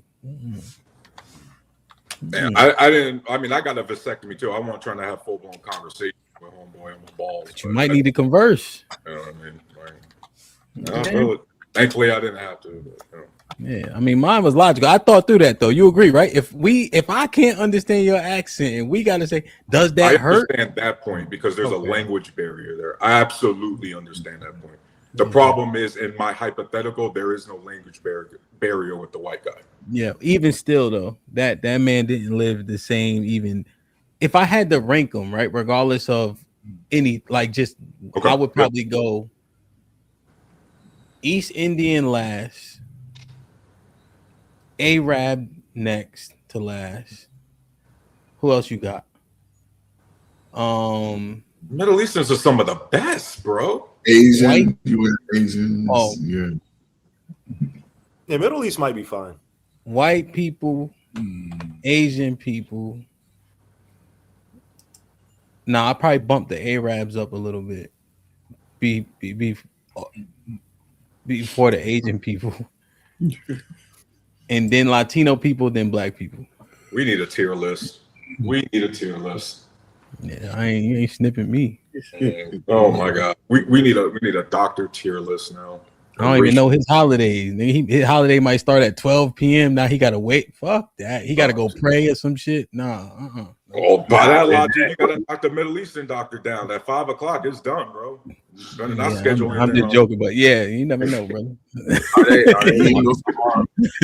all same expertise level? Yeah, that's how I was thinking, Rob. That's how I was thinking. Yeah. I don't know. Y'all don't think like that? Like, y'all be like, whoever in there. Nah. Nah. I won't. I will go expertise level first. If this nigga ain't snipped a couple of them, then hell no. Yeah. And then there's times, right? Like we can't be obtuse, right? We understand where we live at. So we had a black woman who's an OBGYN. That's the baby one, right? Yeah. But then, it takes so long, she got to dilate and all that. So it takes so long. So they on a rotation. So her consortium, right? I think that's the word I'm looking for. It was a white guy, Latino lady. So you just hope the baby comes on the rotation. But both times we went to the same lady, the white guy was on when it was time. And what the fuck can you do? You know what I'm saying? So you just got to go through with it. So we can't act like we don't. Oh, we all commune together in the earth, especially in the United States, right? So as long as you be cordial, treat people with respect. But if I'm having a service, I'm going to elect the people that I trust. That's all. So, Hamp, when it comes, I told my wife this, when it comes to acute care, basically the more daily stuff, I have to admit that I am prejudiced or biased. I hope it's somebody who looks like me, because there is the history of, you guys are fine. Right, the stereotype that that black or brown men can withstand more pain, right? Oh, we can't really tell the bruise, we know that. Yeah. Right. I think when it comes to the higher level, like, you had to have been around here, you had to be trained for 12 years plus. I just need the best person for the job. You know what I mean? And if it happens that the bias is there, then we deal with that individually. But I'm not going into that. You know what I mean? Yeah, at that 100%. I think most of us, right, if we being 100% honest, we'll default to that, right? I'm trying to get the best for my kids, especially with your kids. You try to get the best thing, So I understand that. Ain't nothing wrong with it. I'm just saying how I kind of look at things if we just having a real conversation. Go ahead, Reek. And just on the flip side, I don't know if you guys heard of the doctor. There's a doctor in New York, a small hat, who said that he basically refuse to work with a patient if their values don't align, right? So you have it on the flip side where you do have doctors who they might pull some stuff. I had a lipoma taken out of my show. It was a cosmetic strip. It was like a huge lipoma from like working out big fat piece of like fat, whatever it's called. And I remember the doctor, small hat, worked in a certain army over there, and he kept talking to me about certain, because this is when things heated up. I ain't gonna mention the place, but y'all know. And I just stayed cool, like, oh yeah, that's cool. And he started saying, I was in the blah blah blah, I worked at, and I think he was trying to gauge like where my thoughts were. And I'm like, in my head, I don't care. I just want you to take this stupid ass lipoma on my damn shoulder. And I'm like, if I said the wrong thing, granted, it was local anesthesia. I wasn't asleep or anything. But it's just like, you do have to be careful, because you do have some people that may treat you differently based on maybe your race, what you're aligned with. So, but yeah, look up that Dr. Ira, not my doctor, I ain't gonna say his name, but the doctor who said that I don't want a patient that's in line. He's a plastic surgeon, Ira Savetsky. I remember maybe like last year, maybe 2 years ago, maybe last year. So it happens like that. So you do have to be careful you pick in terms of your doctors and therapists. Yeah, I think we look for identifiable things, right? We don't know these people. So oftentimes when we convene together, we go to places to have fun where people kind of look like us, I know y'all done some traveling. It's kind of a little bit more fun in like Jamaica. They speak English, right? Even though it's, and they look like you, but also the music you can identify, especially us people being from the East Coast. And then Aruba, kind of different because it's like Latin more so, So just just like what a lot of this stuff makes sense when we bring it down to a lower level. Like I know EBD like it, but I don't like going to the club where it's 80% white people. I don't like it. It's not fun. The music is different. All you hear is DMX, Lose My Mind. I don't like I'm bugging, right? Like it's not that much fun. Like, in here. I hate it. I love DMX and I hate that song, bro. I hate that song, bro. It's the corniest song ever. Well over 20 years, they still playing it though. But then you go with the club, Mr. Fantastic. He don't dance. He don't smile. All bottle service, no dancing. Nigga look like security. He look like he's security. Everybody got something under the jacket. All he do is say this. He just tell her, "Come here." That's it. And they just come over. What is going on, nigga? They looking at the same nigga I'm looking at. I'm looking back at him like this nigga. They just walking over. I'm like, this is some crazy shit, bro. They all see that nigga's head from the corner. They can see it from every spot in the club, so that's what they're attracted to. Mm-hmm. It is what it is. You know how it go. Yeah, man. I think it's natural to us, But I think the key is to the overarching thing is we don't want to be obtuse and delusional, right? Like we don't have to work with people that don't look like all that shit. When you on a job, when you're trying to get things done, when you're trying to make a product, build a product, create your service, everybody should be cordial, right? Because we in the confines we in, So we on a job, we have to work with other movers. I give everybody water, white, black, blue, purple, right? If I get lunch and there's 3 movers from the other side, I get everybody lunch. Like that shit don't, you know what I mean? Somebody fall, you good. Help them. It's all about the workflow now, man. It's all about And people be cool, like it ain't, you know what I mean? But we just know who these people are. That's all I'm saying. I would love to get color on, in terms of prescriptions. I don't know if there's any data on this, but how many scripts Black therapists and white therapists, or therapists by different races, right? I would love to get that because I remember I didn't go to therapist for it was for studying. I was in college, this is my freshman year, and at CMU you got like 6 or 7 like free sessions before you had to pay, but like the school had it for you. And I was like asking this dude, like, I need help with like how can you help me improve my study habits? Not time drinking. Take your ass to the library. No, right, but at CMU, bro, CMU was it's a great school, but studying like stop looking at all them honeys. At CMU, I don't know, man. CMU, you have to go to UPitt or Duquesne or something. CMU had no women, but by the end of the session, acronym. What's that again? What's CMU? Carnegie Mellon. Oh, Carnegie Mellon. Oh, yeah, I can understand. And I remember about a 6-7 session where it was like, basically kind of pushed me to like do more. And he didn't even give me any help. And he's like, oh, do you want me to prescribe you Adderall? This is like 2005, 2006. I'm like, nah, I don't want Adderall. I just need you to help me be able to study better. And I had to look it up myself. I stopped drinking soda. I had better sleeping habits, right? It was simple things like that. I'm like, and then if you look at my school, everybody's popping addies, midterms, finals, all throughout the year, drug addicts, functional drug addicts. I'm like, I don't want to be like that. So if you guys have seen, I don't know, I want to ask me, I don't know if it's something you could research, but just like the propensity for Black therapists or whatever, psychs to prescribe medicines versus white. I don't know if there's that. I'll say this because when I started going into the education field, and when I was in the schools, I used to sit in on these sessions where the IEP sessions, right? They would have behavior, they would have socio-emotional IEPs. 95% of the time, and this is probably still reigning with some, I would say it's about 40% of people on YouTube, males that may have been prescribed medicine for ADHD or whatever those medicines were while they were in elementary. And if they're not taken off that prescription by a doctor, they still are on the prescription technically. Even though they got to a teenager, they like, I'm not taking this. And they understand how it changes their emotions when they get older.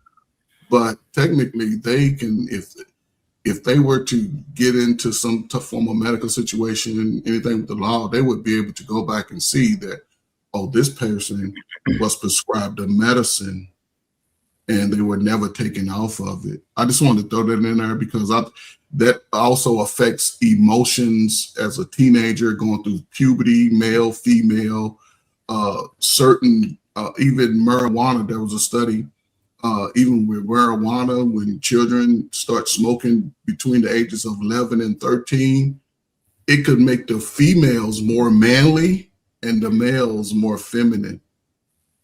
And even through that early 2000 period, they were prescribing a lot of, the pharmaceutical companies made trillions of dollars off its regular working citizens because they started pouring it, take this medication, instead of looking at, they know the natural remedies. And this is why I hope people get to, in a sense, there's a lot of natural things out there that we have in our everyday kitchen cabinets that would alleviate or prevent those sicknesses and illnesses, even mentally, because being outside stimulates your mind to be, a little better. Get a merry-go-round. Take your kids, get on a merry-go-round. Let them slide down the sliding board or something, a metal one. Just be outside a lot of that. That's why white people take their kids to soccer and they teach them how to swim early, because they understand that soccer and that sun and that energy, burning that untamed energy out, it alleviates a lot of behavior problems. It alleviates a lot of stress on the kid. But it's important to get to bed early. 9, 10 o'clock, kids during the school day should be asleep because they need 8, 9 hours. Our brains are running like, I got to do stuff. But who the hell want their kid to play soccer? But again, this is the understanding of the psychology. I'm not saying play it as a career, but early in life, they take their kids out there as soon as they're able to run. Just let them go run. And why they not that good at sports? Listen, it's the support, because we might score 2 goals a season, but my baby played. It's just a different thing. Take them swimming. Drop your babies in the swimming pool. Hey, Reaper. I had a check. I wanted to look it up real quick just to make sure. It's been a while ago. Adderall, unfortunately, is one of the medications I'm on, Reaper. Unfortunately, in this country, Black Americans are actually less medicated, even though we should be on more medication, right? For example, my mom was one of the ones who was like, ain't nothing wrong with my son. He ain't got ADHD. Unfortunately, Reaper, guess who had ADHD? Right? You know what I mean? And so now, because I wasn't able, or we didn't do the treatment early on, this is what coaches are saying. We didn't do the treatment early on to kind of mitigate those issues. Those issues became problems that now, on top of all the other combat PTSD, I now got to deal with for the rest of my life. You get what I mean? And so, real quick, therapists don't prescribe, psychiatrists prescribe.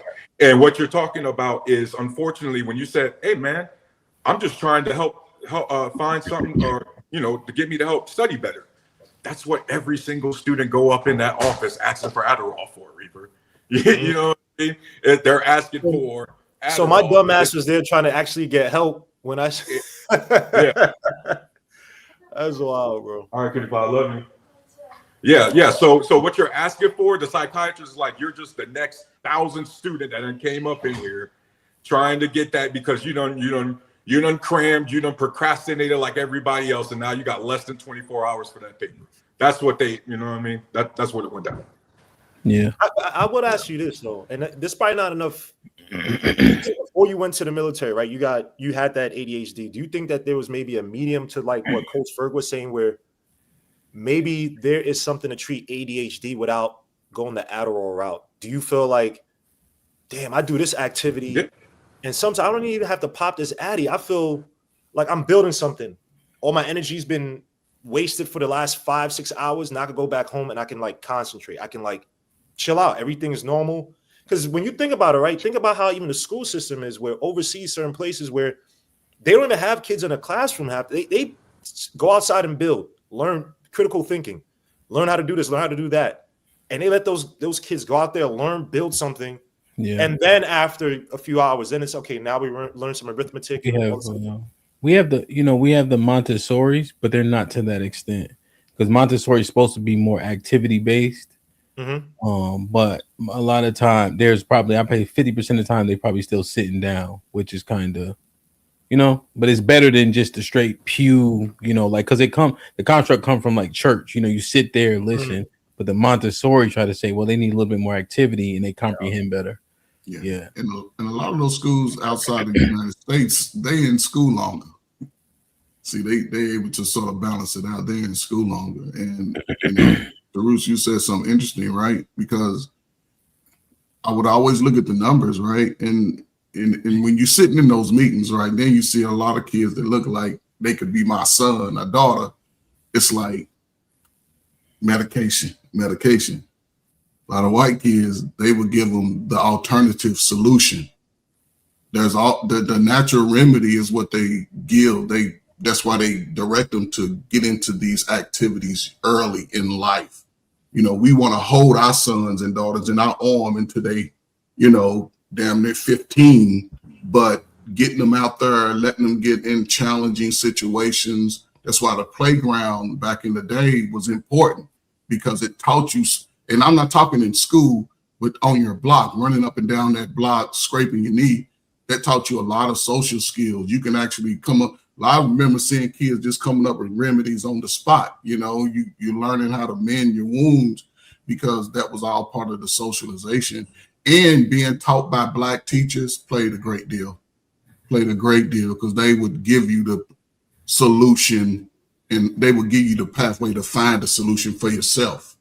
And it's just a different education. I agree with that. And like Reaper with the ADD for the kids and a lot of the mental health, like that is why some of those parents got their kids in all the sports, because that's why I needed, or that's why I should have been on like maybe Concerta or Adderall early on, because my mind is everywhere. And as you already kind of implied, Reaper, our public education system does not do a good job of educating us the right way. They got us sitting down, especially young men, young boys, for 8 hours straight. That's not going to work. Meanwhile, again, to be Eurocentric, guys, but Reaper, what you was implying with the school system, like Denmark, Norway, they don't start learning all that arithmetic stuff until maybe late middle school to the high school age. They really have them guys critically thinking.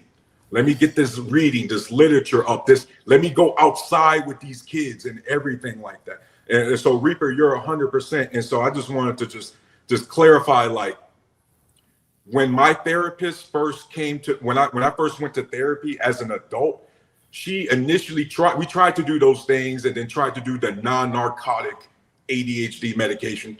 Bro, it's just too late. You know what I mean? My mind is just pew, pew, pew.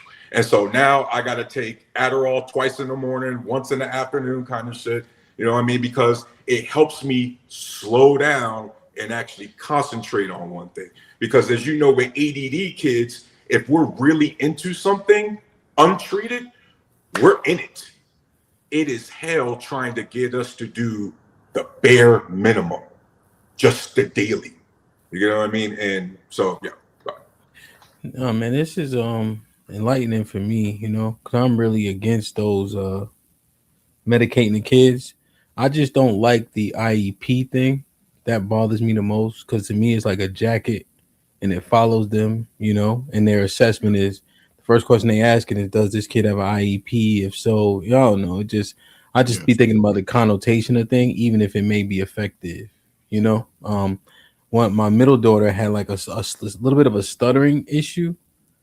She processes quickly, but it's not coming out. So she just kind of stutter a bit, and they wanted to give her an IEP for that. And I was just against, I just don't like it, but what it is just the speech person coming and saying, Georgie, or well, her name is Royal, slow down, think first and then gather it and then speak, So, but when the IEP has such a negative connotation, but the speech thing, and now she's fine. It just literally her brain just moving fast, So it's interesting, man.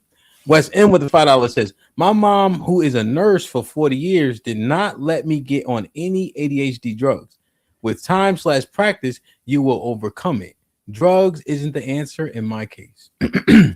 Bet Life for the $10 says, when you're married, for the most part, you cannot tell your wife everything. They cannot handle it. But when you're vulnerable, she should be there for you because she should be good at that. August. Perfect. Been a member for 24 months. If any woman saying she wants you to be vulnerable is capping, laughing my ass off. It's just ammo for later. You can only be vulnerable with your partners, man. Like, share, subscribe, tell a friend and tell a friend. Hit that like button right now if you can. It helps the channel the most. EVD, man, I'm about to get up out of here, man. I gotta go back to the damn gym. I got you. What you think? First of all, it was a pretty good conversation about therapy. Pretty good? Damn. Yeah. Well, everyone's perspective was pretty good on it. I mean, how can we make it better if it's just pretty good? Because that sounds like well, like it's like I'm like how she look, EBD? You like she all right? She all right. Damn. Well, I'm gonna say like, God damn, this was the best therapy talk I've ever heard. Let's wait for tomorrow, but the disagreement about, hey, we never needed this, this and this and this, but it's called something different. So I agree. We need to express ourselves verbally, and I think I don't even think children, as far as children go, they're not even made to sit down and sit still. I don't think a child is made for that. They're made to just express energy from sun up to sundown. That's it until they grow a little bit. When it comes to us trying to actually get it all out, we do need to open up more. But I think the only therapist you can actually go to would be like your best friend or someone who can at least look at you from with no bias. Yeah, you would hope they do that job like that, man. My experience was a little different. Yeah. What you think, Reaper? You on mute.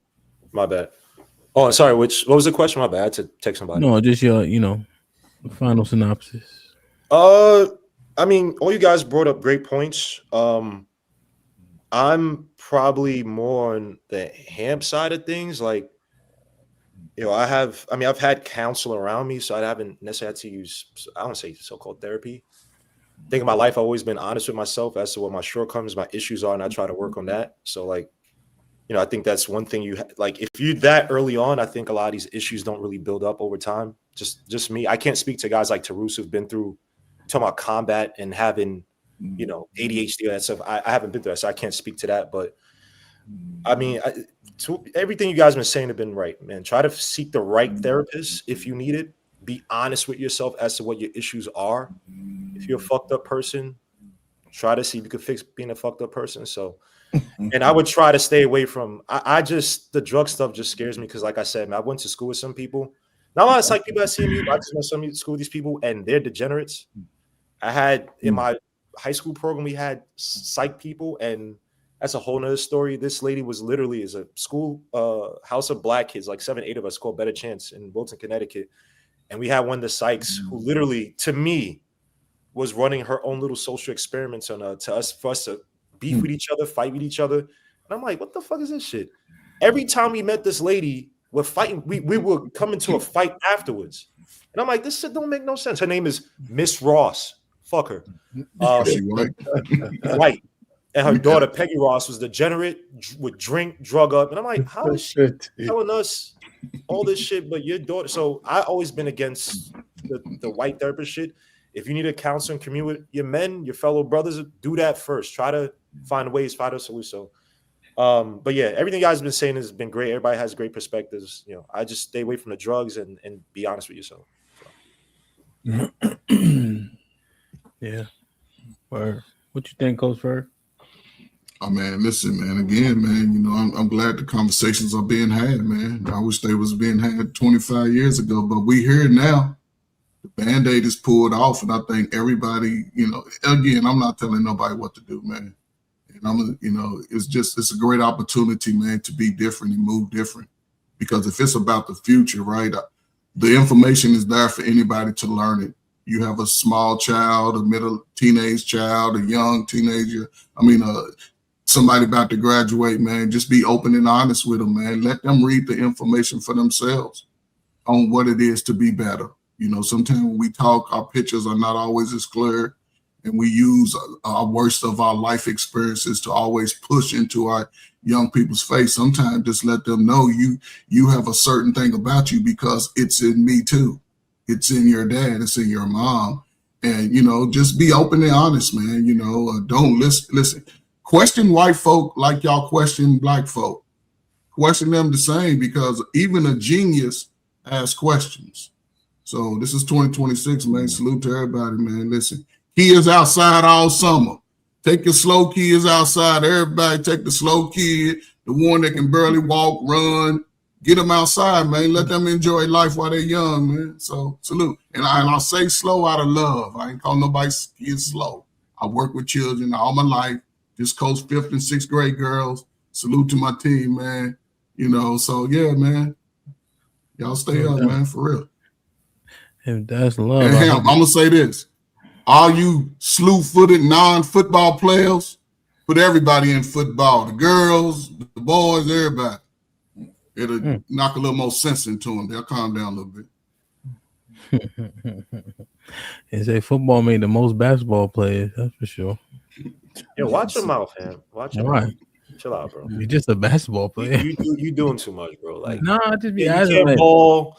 You know how football players are. Y'all got no dicks. Y'all can't. Come on, bro. Y'all can't jump. All y'all do is hard body fouls. Try to back people down. Y'all don't got skill like that, bro. Like, come on. You can do your little 3 technique. I'll give y'all credit. That's cute. That's what's up. Like, Reaper, you just described fundamentals to basketball, man. Like, what fundamentals? Yo, y'all biggity dude. I hate y'all dudes, bro. Y'all don't got no skill. Y'all hurt. Listen, bro. If I get even, all I gotta do is get even, my nigga. I ain't trying to blow by you, pause. I just gotta get even, nigga. I know how to play basketball. You shit me? Oh, man. Get even. That's all I gotta do is get even. They try to blow by. All I need to do is get a half a step, nigga. It's over. These elbows going up, and I'm ambidextrous. I go both, nigga. You come to the next meetup, we playing basketball. We gonna see how good y'all are at basketball. You heard? Which one's in Vegas, right? No. I'm boxing. Everybody just coming out there to show love. But like when I actually do the meetup thing. Okay. You know what I'm saying? I'm from the East Coast. Of course I could dribble, nigga. Dribble is second nature. You shit me? You gonna see. I ain't tripping. Last basketball nigga that tried that, we put him out. Yeah. We had a Y'all beat the shit. Yo, these football y'all, you didn't beat him with skill, pause. You hurt him. No, Mr. Fantastic. It was Mr. Fantastic had a team. Cheeky was on the team. Bino was on the team. It was me, Master C, and my brother. So Mr. Fantastic had a mouthpiece in. So I'm like, yo, just follow that nigga. I told my brother, yo, just follow him. So never mind, Reaper. Never mind. I see what you mean. Every time, yo, I said, you got a mouthpiece? We playing street ball, you heard? I'm like, you got a mouthpiece? He like, yeah, y'all ain't about to knock my. I said, yo, I said, Chuck, just follow him, yo. Just follow him. Nah, Miss Fantastic can't talk shit, bro. A mouthpiece? Yeah, mouthpiece. You have the wristbands and the headband and everything, bro. Yo, Mr. Fantastic had a mouthpiece, a real jersey on.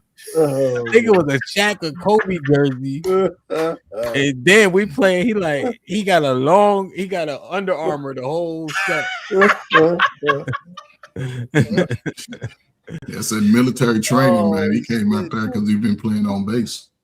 Nah, I ain't no military training. That man ass, bro. You can't play for shit. He got a mouth ass. Yeah, man.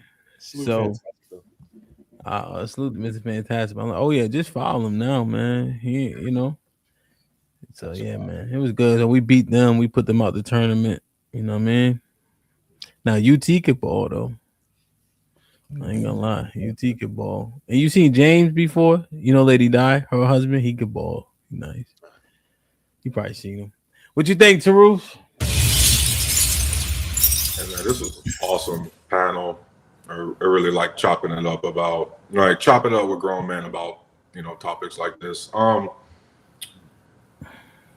To my men out there, guys, unfortunately, we don't have the luxury, the privilege to worry about one thing at a time.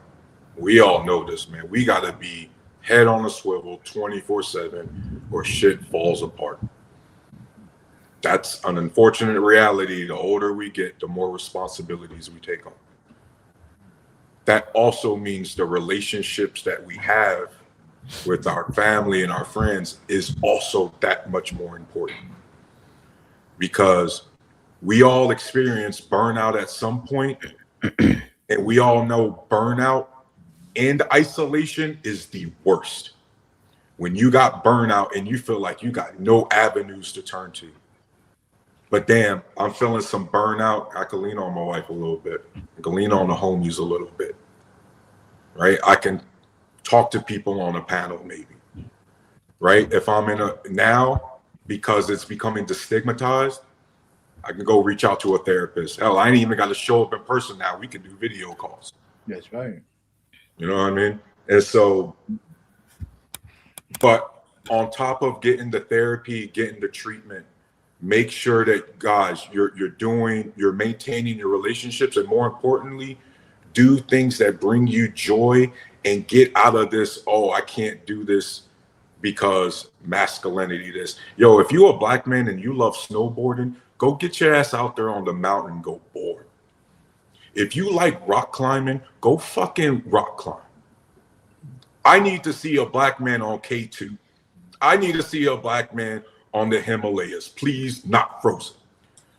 All right. Like, if you like kayaking, if that's the kind of stuff that I don't even care what it sounds like. That's that kind of shit that make you giggle, that make you really laugh and joy. That's therapeutic. Do that. And don't let anybody else define how you, as a grown ass man, go about what brings you value in life. You know what I mean? That's what I got. Indeed. Rock, what you think? Thought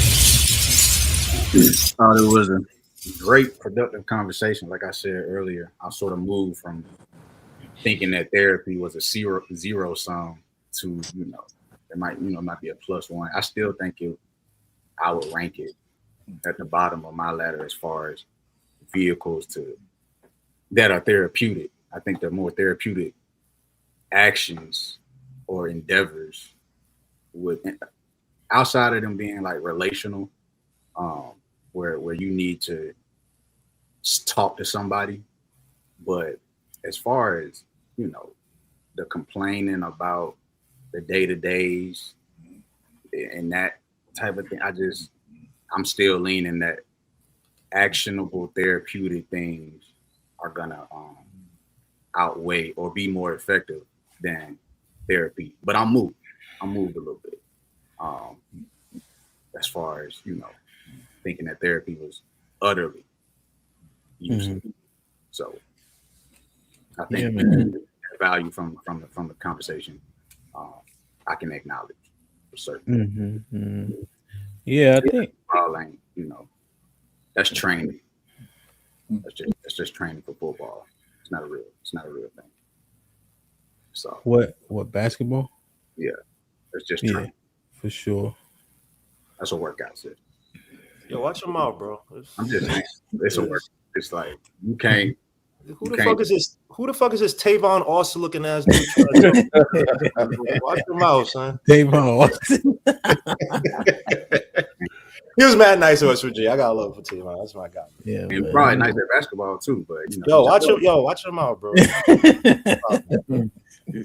Yo, man, yeah, man. I think it's interesting. I think what Mr. White displayed kind of in that moment that quickly let me know that there's training there that is substantive for people to kind of navigate those type of conversations, right?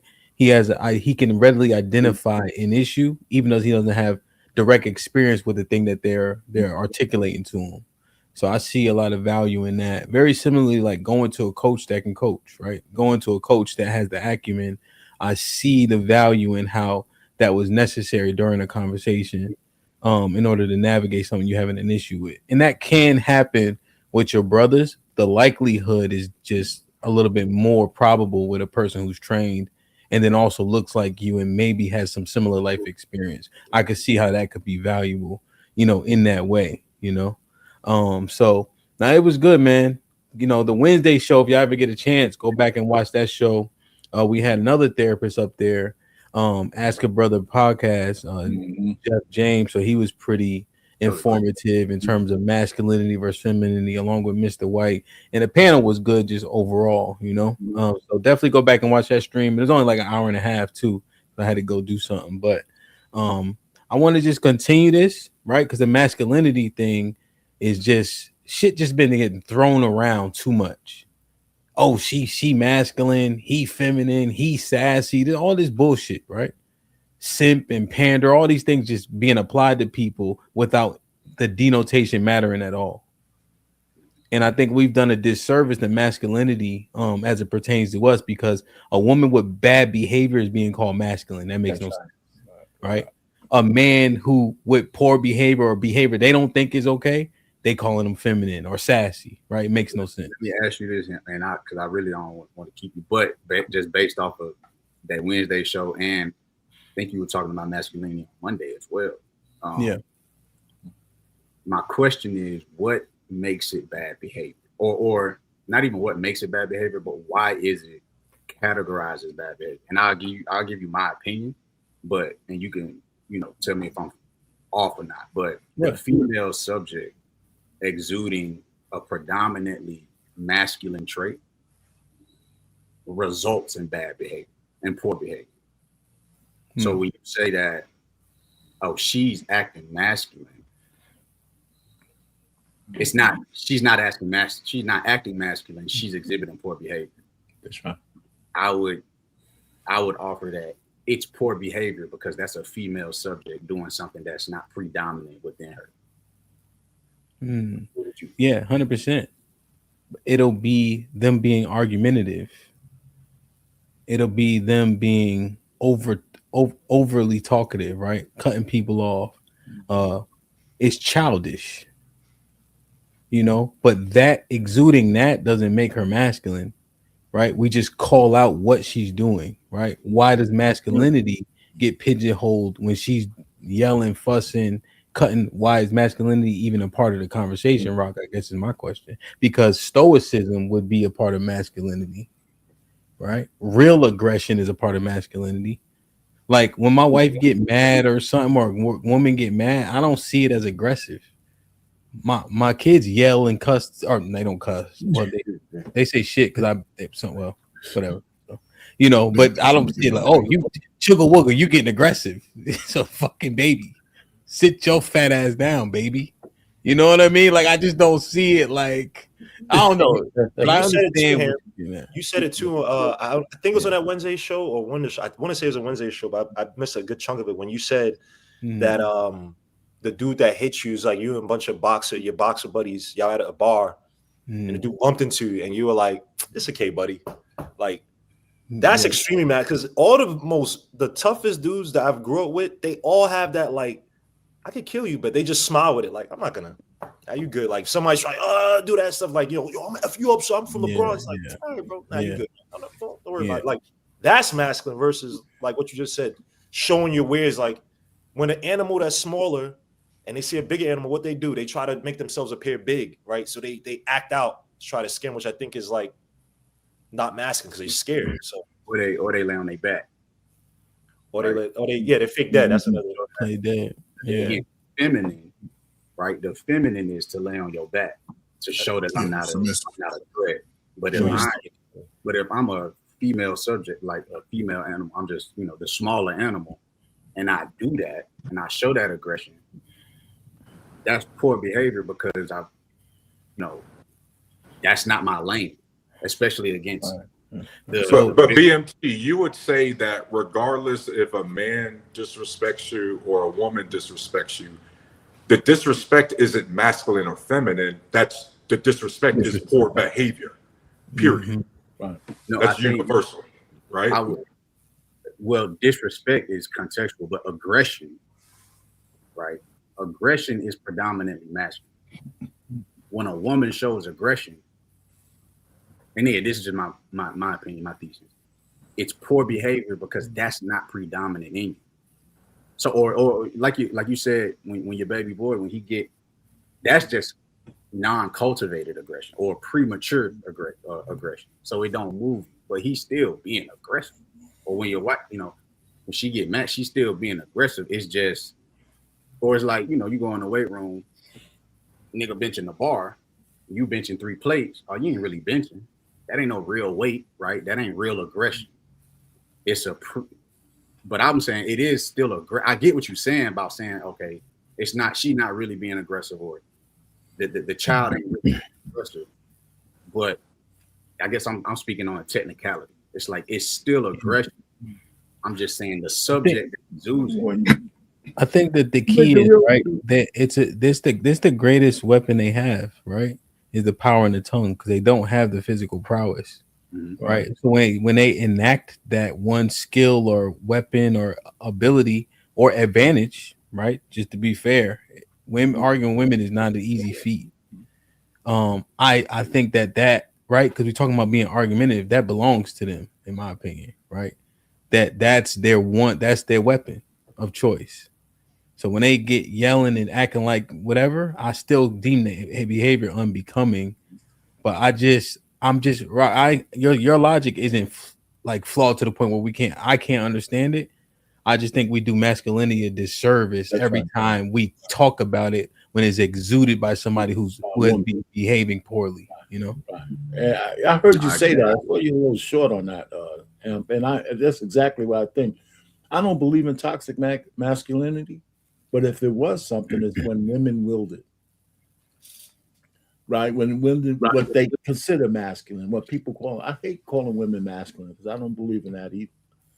They're just, like you said, exhibiting bad behavior. Yeah, that's what. And so my only joke is that, if there's any such thing as toxic masculinity, is when it's coming from a woman. Because men don't act that way naturally by being masculine. Yeah, that's just showing itself. This camera keep getting hot. Real love with a 20 ball says perfect. That nigga head went and got a fresh cut, a Caesar, huh? It's a taper with a Caesar, man. Hey man, coach, damn man, hell of a show. You appreciate y'all for not on screen. man. It's been a great show. I appreciate the brothers focusing primarily on what the brothers needed to focus on, and hopefully people took a lot from it. Oftentimes when we do these type of shows, the engagement is less, but you know what's good when I look at it, the impressions are pretty high and people will go back and rewatch, but if I do like entrepreneurship, things like this, people kind of less inclined, but I appreciate you guys bringing the logic, bringing your tangible anecdotal examples, because that's the shit we learn from. Like I said, like Rock said, I agree with him. It moved the needle a little bit for me, as for him and hopefully a few other people, in terms of understanding at the very least. So I appreciate it, man.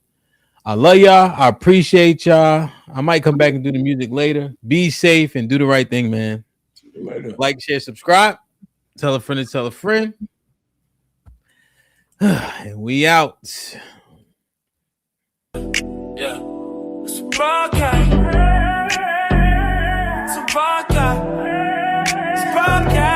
Yeah. Like, share, subscribe, tell a friend to tell a friend. DJ Hamp about to go live again. So hit the likes, my friend, on your way in. First off, salute the chat. And to all new cousins, welcome back. Heard you searching for the real, well, this is where it's at. The latest topics and panels, and brother, don't get sent to the bathroom. We got all the stats, too, back to facts in the morning or the afternoon. Tuesday, women's POV, 2 Fridays, there's a jamming tune. It's a community of real, and we better than the world news. This might be risky, I hope you know. This might be risky. Let's go, let's go.